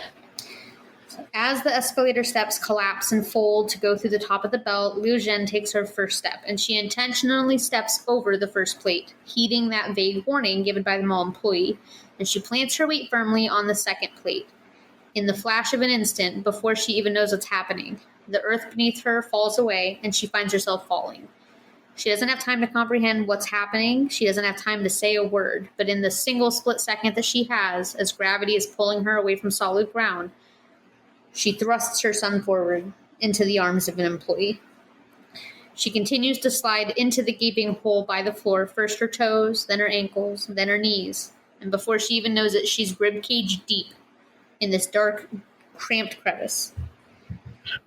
Damn. The employees around her scatter, kind of overwhelmed. They obviously don't know what to do. You can tell that they've not been in a situation. They've not been trained for things like this.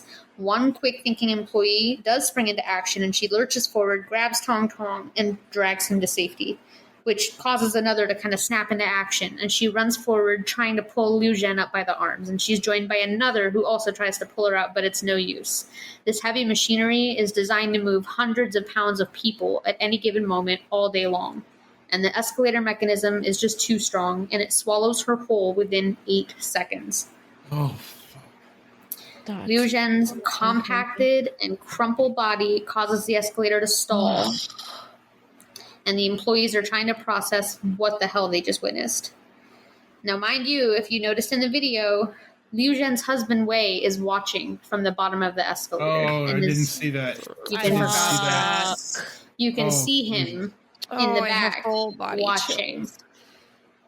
So he sees what happens, and through extreme waves of emotion, he frantically joins his son on the 7th floor, and they call for their wife and mother, hoping for any sign of life. But their calls go unanswered, and Wei nearly collapses out of grief as Tong Tong repeatedly asks, "Where's my mama?" You girls doing okay so far? No. What the fuck, man? That fucking sucks. Yeah.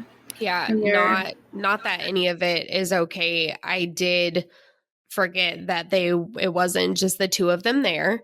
And so, I mean, it's sad no matter what, but when you add other people seeing that, being there, witnessing it, and yeah, that just changes it a little bit. But holy friggin' shit. Yeah, no, I need to hear more because there's people around. They try to grab her, and there's just no hope at that point whatsoever. Oh my gosh. Okay. Yeah. I'd like to say that it gets better from here, but you guys are going to get really pissed throughout the next little part. So fire and rescue teams gather en masse at the mall. And as word gets out, members of the Xiang family rush to the mall. They all get there, and they're working for hours. Despite all their manpower and tools, they're unable to work the gear assembly loose to pull Liujuan's body out. They assume that she is deceased. They can't announce for sure because they can't get to her body to check for vitals. But she's not responding. She doesn't appear to be breathing. There doesn't appear to be any sign of life. It takes 4 hours of working together with the fire department to cut the escalator open and to retrieve her body. Wow. So a lot of, yeah. Wow. So just pausing in here to get some of your guys' feelings. Your family member has just died tragically in a mall of all places. Like, what are your, aside from obviously grief and shock, what are your initial feelings? Like, where are you directing blame at this point?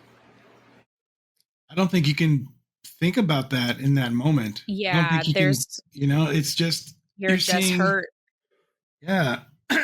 But what's killing me right now is they knew that plate was not stable, and they could have stopped the damn thing so that no one else would come up. Or they should have told her, you need to go back down. But it's not their fault because they didn't know that was going to happen, So it's but imagine from Way's perspective, you witnessed your wife go up an escalator. You heard the workers tell you, hey, it's not safe, be careful. And then your wife dies tragically. Yeah. I think like when something like that happens, what you're trying to do is understand just like why did this happen? So it's maybe not so much like a blame thing, but definitely like I want to know answers, because you're trying to at that point gather any kind of semblance of control that you can, because something completely out of your control just happened. So you're trying to hang on to what you can. So, I mean, yeah, the first thing you're going to do is, why did this happen? What exactly led to this point? And then the next thing you do is, well, it could have been stopped. It could have been fixed. You could have told her to go back down. Like right. you could have pressed the button and said, stop what you're doing. Do not come up the rest of the way. I'm stopping the escalator, and you're going to turn around with your son and walk back down. And so like your mind is probably going super fast, just going through all the different possibilities of what could have been instead of what actually happened. Yeah. Well said. I took this opportunity to send you guys some photos. These aren't graphic, but I'm just going to walk you through some of the pictures. So the first one I send you is baby Tong Tong and his dad, Wei, after, learning the announcement of her death. So young. Completely distraught. He's just like, every article said he was just overcome with grief. He was extremely emotionally devastated. I mean, really loved his wife. They had a really great family. She loved them. I mean, it's just heartbreaking. There are a couple photos of the fire and rescue team, and you can see they kind of like numbers start to grow as the rescue effort continues, because they just couldn't get it open somehow, which that just baffled. How did you not have like an escalator technician on the spot immediately to take that apart? Especially for a mall that you said was 7. So how many stories did you say it was? I mean, the photo, I sent you the photo by accident along with the video, but it looks at least 15, 20 stories tall. Yeah, so that means how many escalators are in that freaking mall? Yeah. It's not just a one escalator mall where it's like, oh, it broke, just go use it. No, there's dozens in there. Like, you have to have someone on staff that knows what they're fucking doing. Come on. Absolutely. You guys, the one component here that is not present, that is kind of actually hearing the sound of her going in. There has to be screams. There has to be screaming from down below. It's so quiet. The video you sent is so quiet that my mind is putting that sound to it, and it's horrifying. It's horrifying. So the last two that I sent are a picture of Liujuan and Tong Tong, and then a picture of Liujuan on her own. But that one of her and Tong Tong really sticks with me, because like you can just see it on her face how much she loves him, and he's just it's really cute. I'm curious, Amanda, if they would have hit the button. Let's just say she's not all the way up yet, right? And they decide to hit the button, and then she does come up, and if she were to fall in, nothing would happen? Or would she go straight down? Right, so what would happen? Like, it's not moving. I'm glad you asked. because I went down the rabbit hole of watching like 3D animations on how escalators work to understand what would have happened when she went in. And I wasn't going to include that. I was going to send it to you, but it's like really long and kind of boring. And it's this guy who's really into making 3D animations. So like, you know, it's one of those like Rachel story type deals. So I'm into that. I'm like, sign me up. Where's it at? I am in. But basically, he explained it where there's a track and then big gears and little gears, and each step is on a wheel, and it either like there's two tracks that run simultaneously, so it goes under or higher depending on if the stair needs to be a step or flat.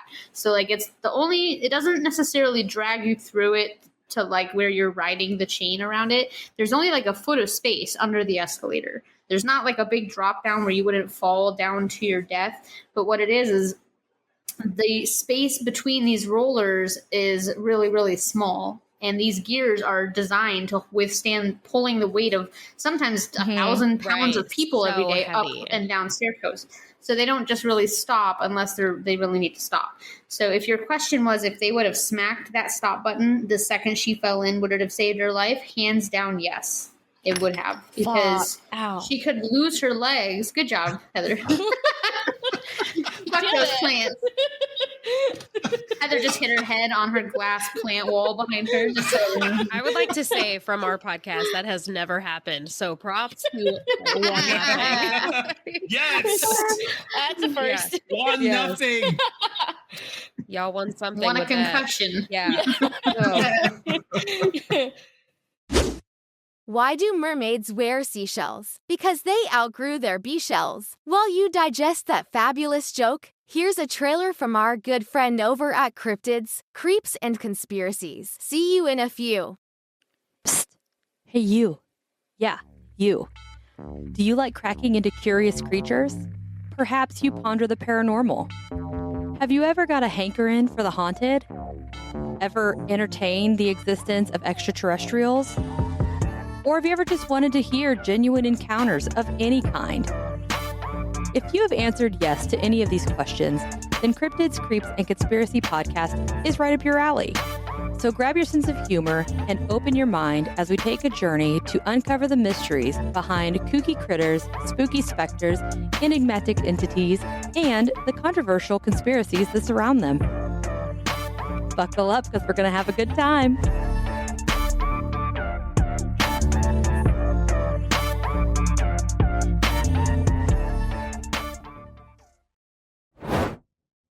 So, of course, the day ends with Liujuan's body being taken away after they retrieve it from the escalator, and this leaves Tong Tong without a mother and Wei without a wife and a life partner. The two head to their now emptier home to figure out how to move forward, but as the hours tick by, more questions just keep coming up. How did this happen? Why was the plate loose? Why did employees know it was broken, but they allowed people to use it?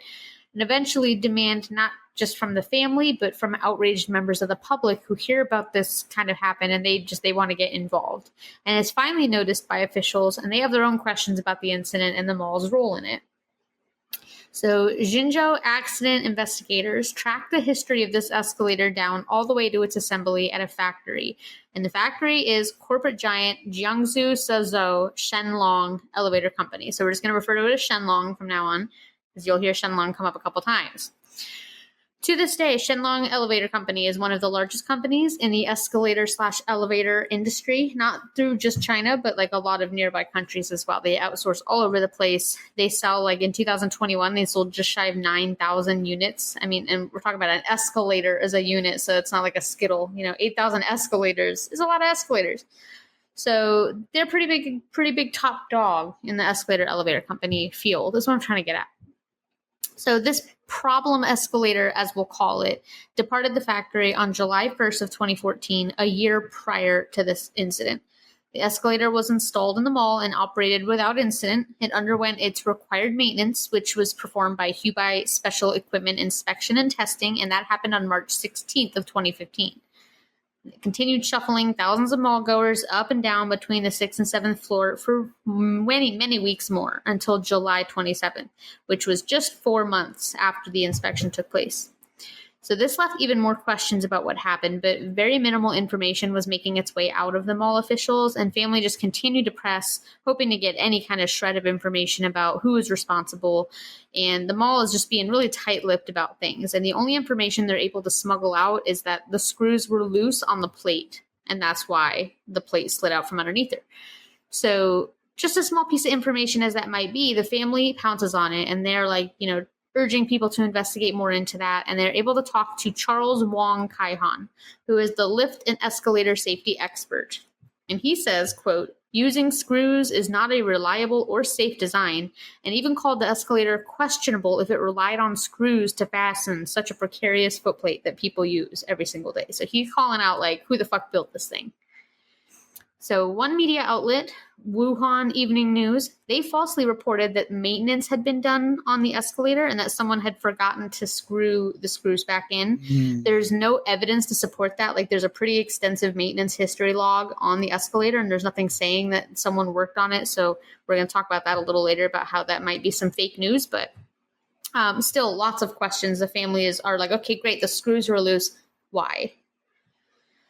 So among these concerns, as well as the fact that the escalator is not equipped with an emergency shutoff, which a lot of escalators have this feature that when anything is detected in like the little maintenance hole, it stops. And that's to protect people working on it or plates and people falling into it.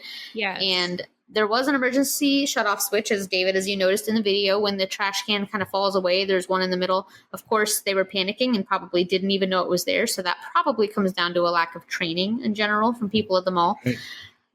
So what are your feelings now about like the employees kind of not really knowing how to react, kind of scrambling, not really rushing to do the best things that would have saved Liujuan? If you were a family member, like, are you going to be more understanding of like, while you were panicked, I see how you wouldn't have, or are you going to be kind of more upset? I'm probably not going to blame the mall employee. I'm going to blame the administration of the mall who employs these people. First of all, there's no reason why a trash can should be in front of a safety feature. Yeah. I mean, I'm sure maybe there was like a little gap between the trash can and that safety feature. But it wasn't visible. It wasn't fucking visible. And so like you're a mall employee, you might walk by that escalator every fucking day and you don't know that shut off thing is there because it's covered by a freaking trash can. Second of all, I mean, it's the mall employees, they don't know what they don't know about, that they work at the freaking pretzel barn. They don't know what they don't know about the safety features of the mall. Yeah. The mall needs to be responsible for saying, like, in case of, we have a lot of escalators at this mall, in case of an escalator emergency, like, this is what, I mean, so who knows? Maybe they got that training, maybe they didn't. But I feel like that's one of those things that as an employee, if you were trained, like someone would have thought to maybe hit that button if they even knew it existed. Is there a training plan? Do they have any kind of training for any of these kind of things? Right. And, those girls, because when they came up in the beginning and that plate did jump, it like dropped for a second and came back up somehow. They could have fallen in, the both of them. This would be a completely different story, right? Mm-hmm. And they did try to do what they thought was best, was warn people. Tell her, careful, this is going to happen, blah, blah, blah. But yeah, I think training has to be paramount. And I don't blame them either, because they were trying. And they did help the boy, right? They saved him. And, well, his own mother saved his life. That's apparent. But they also helped pull him out. So it's hard to blame them for that. So, yeah, I would agree that not only would administration be to blame, the mall, but the manufacturer of this escalator, and the fact that they use screws is, like they said, it's bullshit. They shouldn't have used screws. Yeah.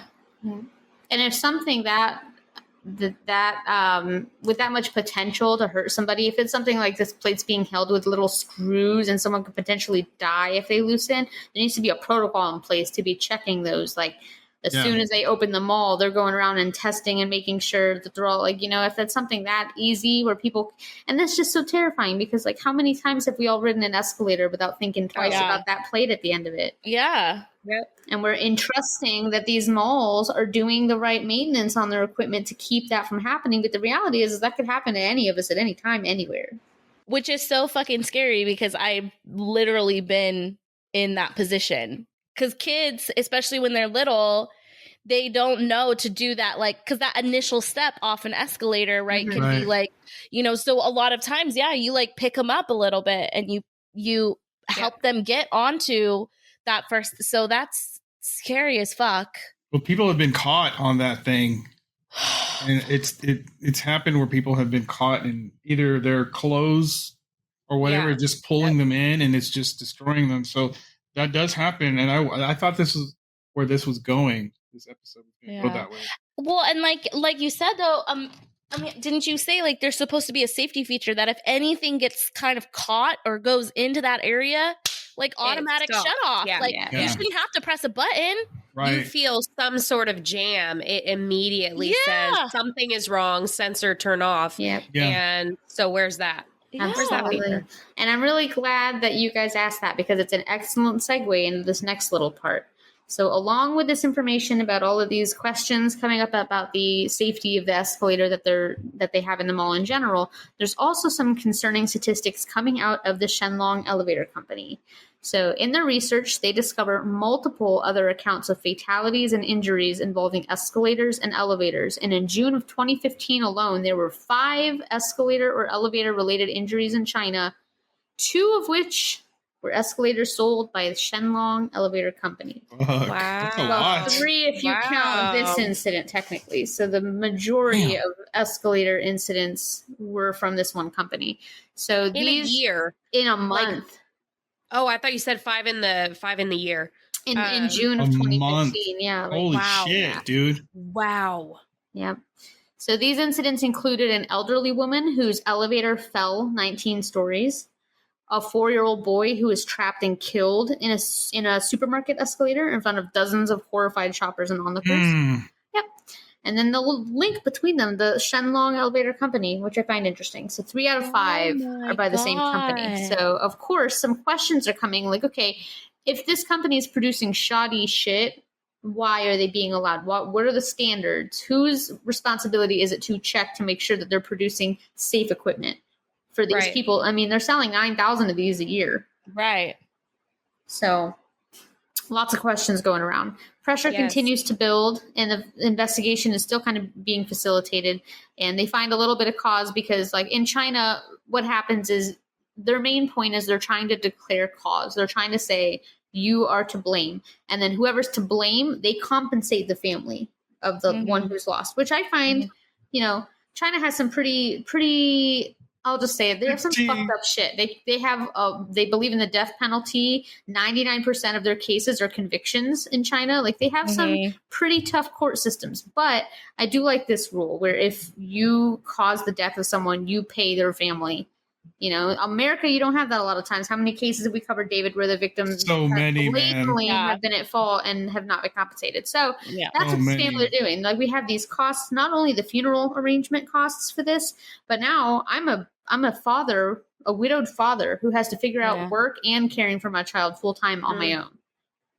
And they're not rich. I mean, so I just see his face. Like it is so sad in that photo you sent. And really, really sad. My gosh. How old was he again, Amanda? His age wasn't on. Oh, the boy, he's 2. 2. Yeah. Okay. I hope he doesn't remember that he wanted to go up the escalator. I don't know. Well, he was like family members came after it happened, and he was telling his uncle, like, "Hey, help me, mommy's stuck in the elevator. Help mommy, get her out." So he knew, he had some concept, but I don't know how much he understood of it. But yeah, really, really hard. So no, but I think David's thing is him not remembering that he was the one asking to actually go up. He wanted to go up, and that feeling that hurt. It's got to be. Oh, that's got to be. No, I didn't think of that. That would be really rough. I hope he doesn't remember that. But So they complete this investigation. Again, they don't really tell the family anything, but they're basically like, the mall's not liable, so they're not going to compensate you. So they don't have any money coming to them after probably a half-ass inspection. The Xiang family, understandably, they're very frustrated by all of this and the mall's handling and the situation in general. And requests and comments from family and media go ignored when they're directed both to the maintenance company of the mall and like people that own the mall themselves. Finally, one family member, Liujuan's sister-in-law, she just can't take it anymore, and she takes to social media to demand a thorough and transparent investigation.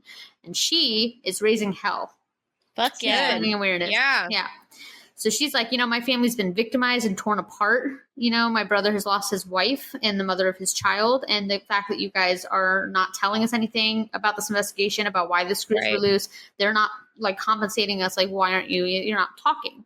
So she, under the username KK Cake, posts several long vent-style posts. And I'm going to read, these were translated, so I'm not going to lie. The way they come across translated are kind of silly. Like, they make, in some parts, it's kind of like chuckle-worthy. But I'm sure in her native tongue, it came across much differently. So I'm just going to read the translated version of what she posts. She says, "An ordinary Sunday shopping trip ended in such sudden tragedy, almost ruining an entire family." Pretty sure that did ruin the family, but yeah. The shopping mall is still open and the killer escalators are still running, which they were. I mean, yeah, that's accurate. That is. Shoppers have no idea about the tragedy upstairs, and no one knows if such disasters will strike again. Facing the life of a lively human being, our whole family is shocked and unable to react. We don't know how to save all the proof about my brother's wife's suffering. So what we can do is count on social media to record what happened. And so she posted video that she had of the incident. And the video that I found wasn't hers, but she either maybe got that from someone who worked there or that was released to her family somehow. But she was like one of the people like, I want this story told. So that's why I feel very good about putting this story out on Mother's Day, because this family very much wants this shit heard. She wants everyone to know. Good. And we don't often have stories like that. Sometimes we have ones that I feel really bad covering in case they were to find out. But this one, like, they would be like, thank you for airing our shit. So,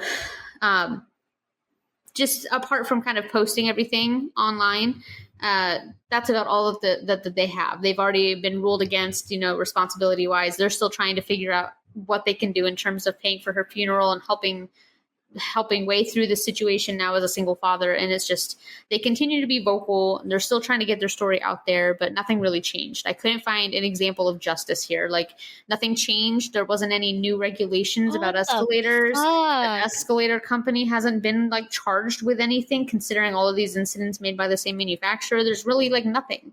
And something that one of the family members pointed out that was kind of ironic is that the Chinese government is really eager to share and like broadcast information about how to stay safe, but they're not willing to do anything to help safety measures. They're like, be aware that when doing this, this could happen.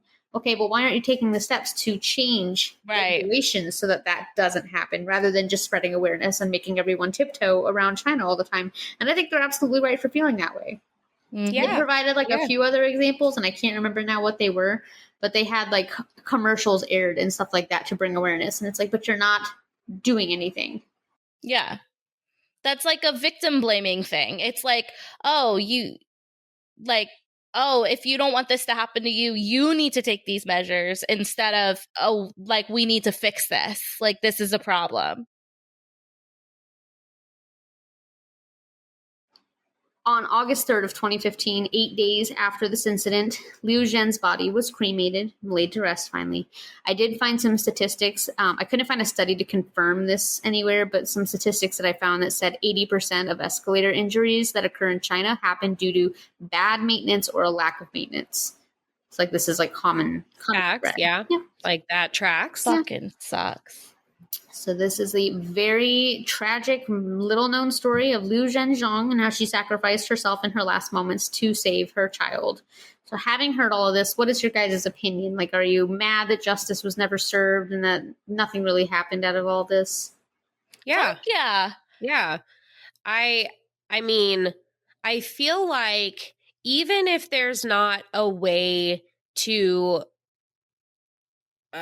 directly point blame or say like, okay, why did I say hospital? The mall is held liable for this, right? Like maybe that's not something that they're either willing to do, able to do, whatever the facts are. But why has there not been anything since that has either discredited and like taken this creator, maker, whatever person of these elevators and either had them fucking wiped out or been able to make the laws different or whatever safety protocols different to make it better and not have these 5 things every single month that are happening. Yeah. So yeah, the other thing that me really and for the family, exactly, not getting anything. That's what really pisses me off is because look, if you're selling 9,000 escalators every fucking year or you're a 15 store, exactly. If you're a 15-story fucking mall, you have enough money. Even if you weren't held liable by the law, between the two of y'all can fucking figure out how to help that man who has gone through such a tragedy with the shit that he needs to now take care of because of what happened on your escalator in your fucking mall. If you don't want to take responsibility, fuck off, whatever. But you can at least, the very least you can do is provide for him and his family because it's a tragedy, yeah. Like it's ridiculous. That involves your mall and your company. Exactly. I can't stop thinking about that mother knowing she was going to die and using that last moment to save her kid's life. And I can't stop thinking about that. It's just, Someone on Reddit said, and it came across a little twisted, but they had a really good point, that if she would have dropped her kid the second she started to fall, she would have been able to catch herself and pull herself up at her kid's expense because he would have fallen in. Yeah. But she legit in that moment chose to save him. And she didn't let go until somebody had that child. Yeah. That's amazing. That's that mother's love. That's that instinct. That's that mother's. Yeah. You don't even, it happened so quick, right? She probably didn't even realize like, oh, I need to move him. It was just like a get him out of. Yeah. Well, the second they said that there was a potentially dangerous situation, she had him off the ground. So she was just always thinking of him a step ahead, and thank God she did, because that move saved his life. And 100%. Thank God that he didn't run ahead and that she had his hand. Yeah, he would have been a step ahead of her. Oh my gosh, yeah. That's the only thing I think would have been worse than this happening, and I'm sure she would agree, is watching her child go down that way. Yeah, 100%. Yeah. So send us a video here, Amanda, right? I just want to point out Heather's crying, so we did achieve at least 50% of the goal here. So I told you. So, I don't like it. I know. So I did send another video, and this goes with our Too Cool for School video fact. I guess it is a video today. So this is a interesting video. So in China, it is commonplace in acts of like protest to bring the body or the casket to the place of death if somewhere was the cause. So after the funeral, they brought Liu Zhen's body to the mall and set up there in a protest to let mall goers know that she died there. And that's like what they do in China. It's common when this happens. That's hardcore. Right? That's what I'm saying. So this video is, you can't really see the casket until the end, but there's a man like huddled over the casket, not like kind of, I guess, refusing to leave, and just like they're announcing to everyone that she died here. They're negligent. They're responsible. They, no justice is being served. And I'm guessing the people in black are mall employees or security of some degree, and they're trying to like shove people, and they're like forcibly ripping people off the casket, disrespecting her casket. I mean, I understand it's not an ideal situation for a protest to be in your mall, but you still have to pay respect to the family members of the person whose life was lost there a week ago. And so it's blurry to see, but I did find that, and that was just like a video shot by someone who was at the mall for that happening, and that was just happening. It looked like the first floor where the escalators are, like just right in the middle. Yeah. And they're just, crazy that they do that. They bring the casket and the body to the place and be like, this is what happened here. So yeah, as soon as you said in protest, like against it, and also like, okay, so obviously you see a lot of security in that video if you're saying it's all the people like in black shirts.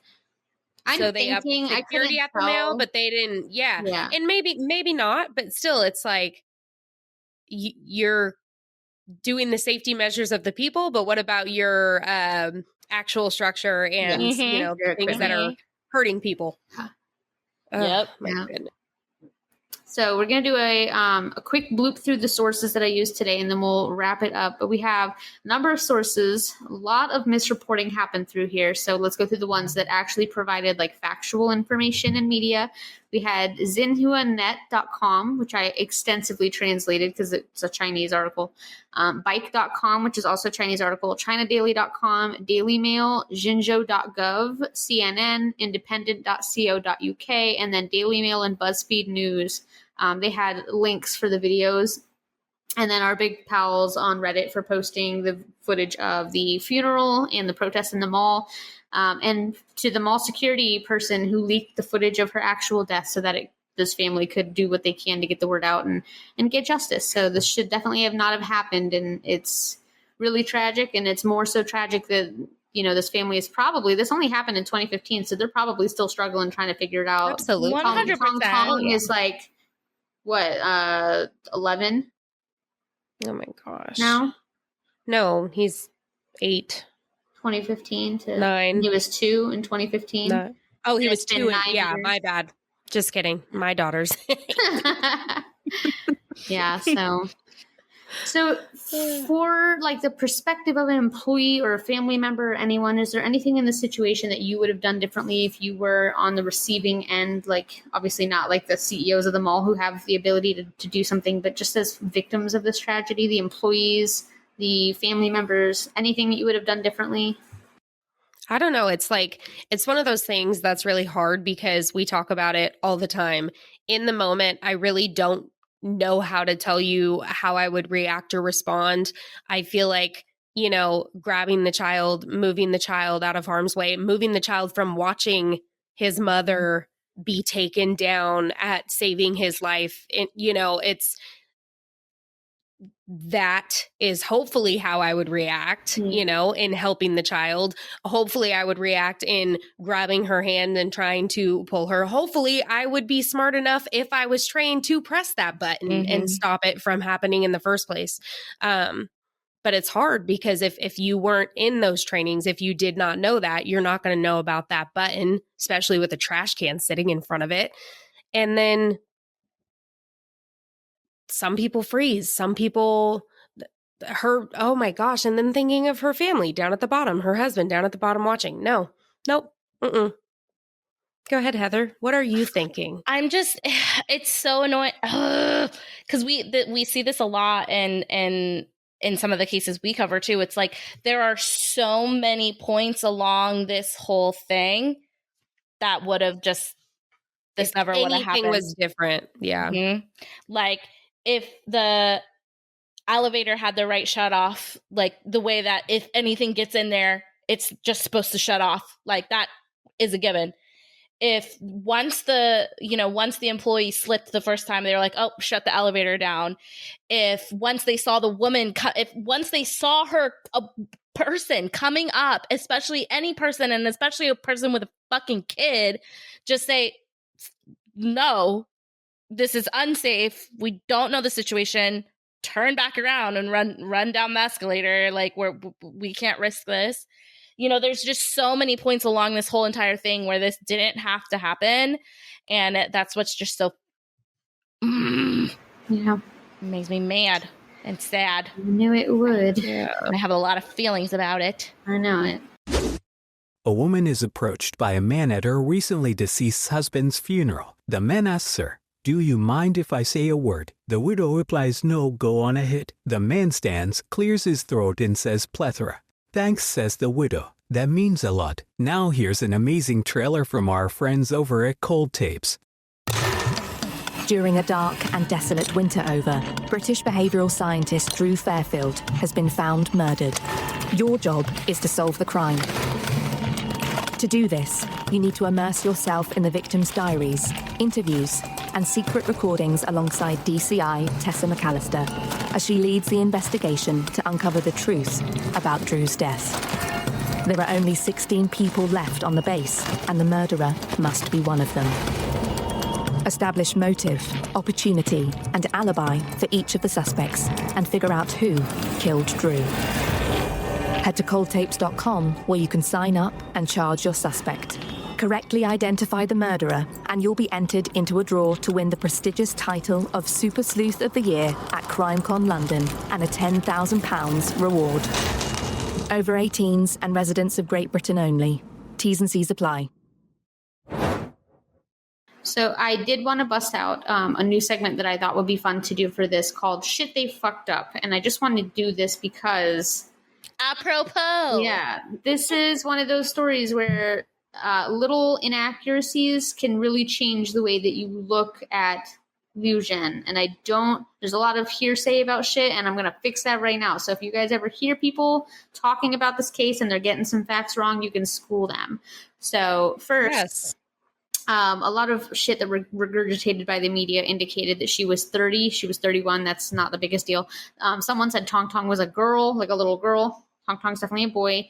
And then the biggest thing that really, really pissed me off is there is some people heard the fact that she was warned halfway up and saw her husband standing at the bottom and assumed that they told her prior to getting on that it was broken, and that's why Wei stayed behind, was because he's like, oh no, it's broken, and that she was like willingly brought her child into danger. And I just want everyone listening to know 100% that is bullfoot. That is not factual. You can hear it in the video. They warned her halfway up the escalator. You're in an escalator, stairs that are moving you somewhere. You don't really have a position to like, you're going to turn around and run down. Right. Have you ever tried to run down an escalator? I've tried. It's not easy, especially with a 2-year-old in tow.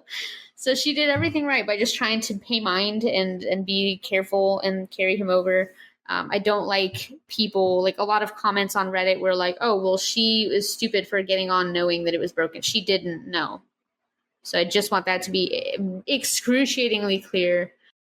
So our question of the week for this episode is, what everyday menial task or action are you hyper vigilant about when it comes to safety? So do you avoid walking across sewer grates? Do you obsess over unplugging your hair tools? We want to know. So I'm going to post it, go to our socials, answer them in the comments, and we're going to read them for episode 34, which airs on Tuesday, May 28th, and has a fancy hint, which is what happens north of the equator stays north of the equator.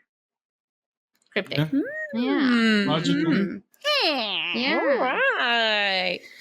Ladies, I have one final segment here for you today. Are you ready for our joke of the day? I am. Yay! Yes. This one is short but sweet, and I decided to go with a mall employee joke because I definitely didn't want to joke about a mother and her child. So, my small grandson got lost in the shopping mall. He approached an employee and said, "I've lost my grandpa." The guard said, "Oh my gosh, that's okay. We're going to find him. What's his name?" The little boy says, "Grandpa." And the employee kind of smiles and goes, "What is he like?" And the little boy hesitates for a moment, and then he says, "Crown Royal whiskey and some women with big tits." Oh, shit.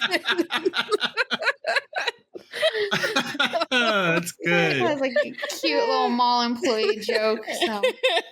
Nice.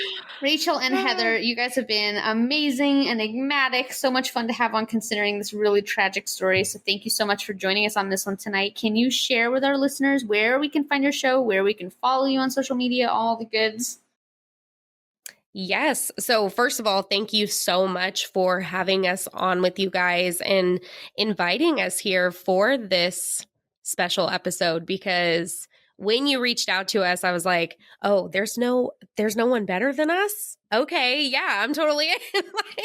Oh no, we came for you. Yeah. Yes, we did. I was so excited. No, but the fact that you were like, there's no one better than you to come on. I'm like, make my heart so happy. I can't wait.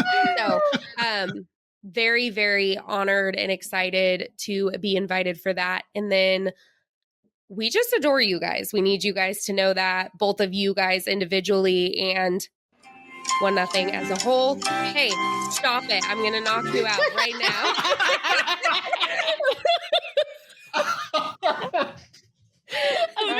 Amanda, how long were you sitting on that for? Like, what were you waiting for?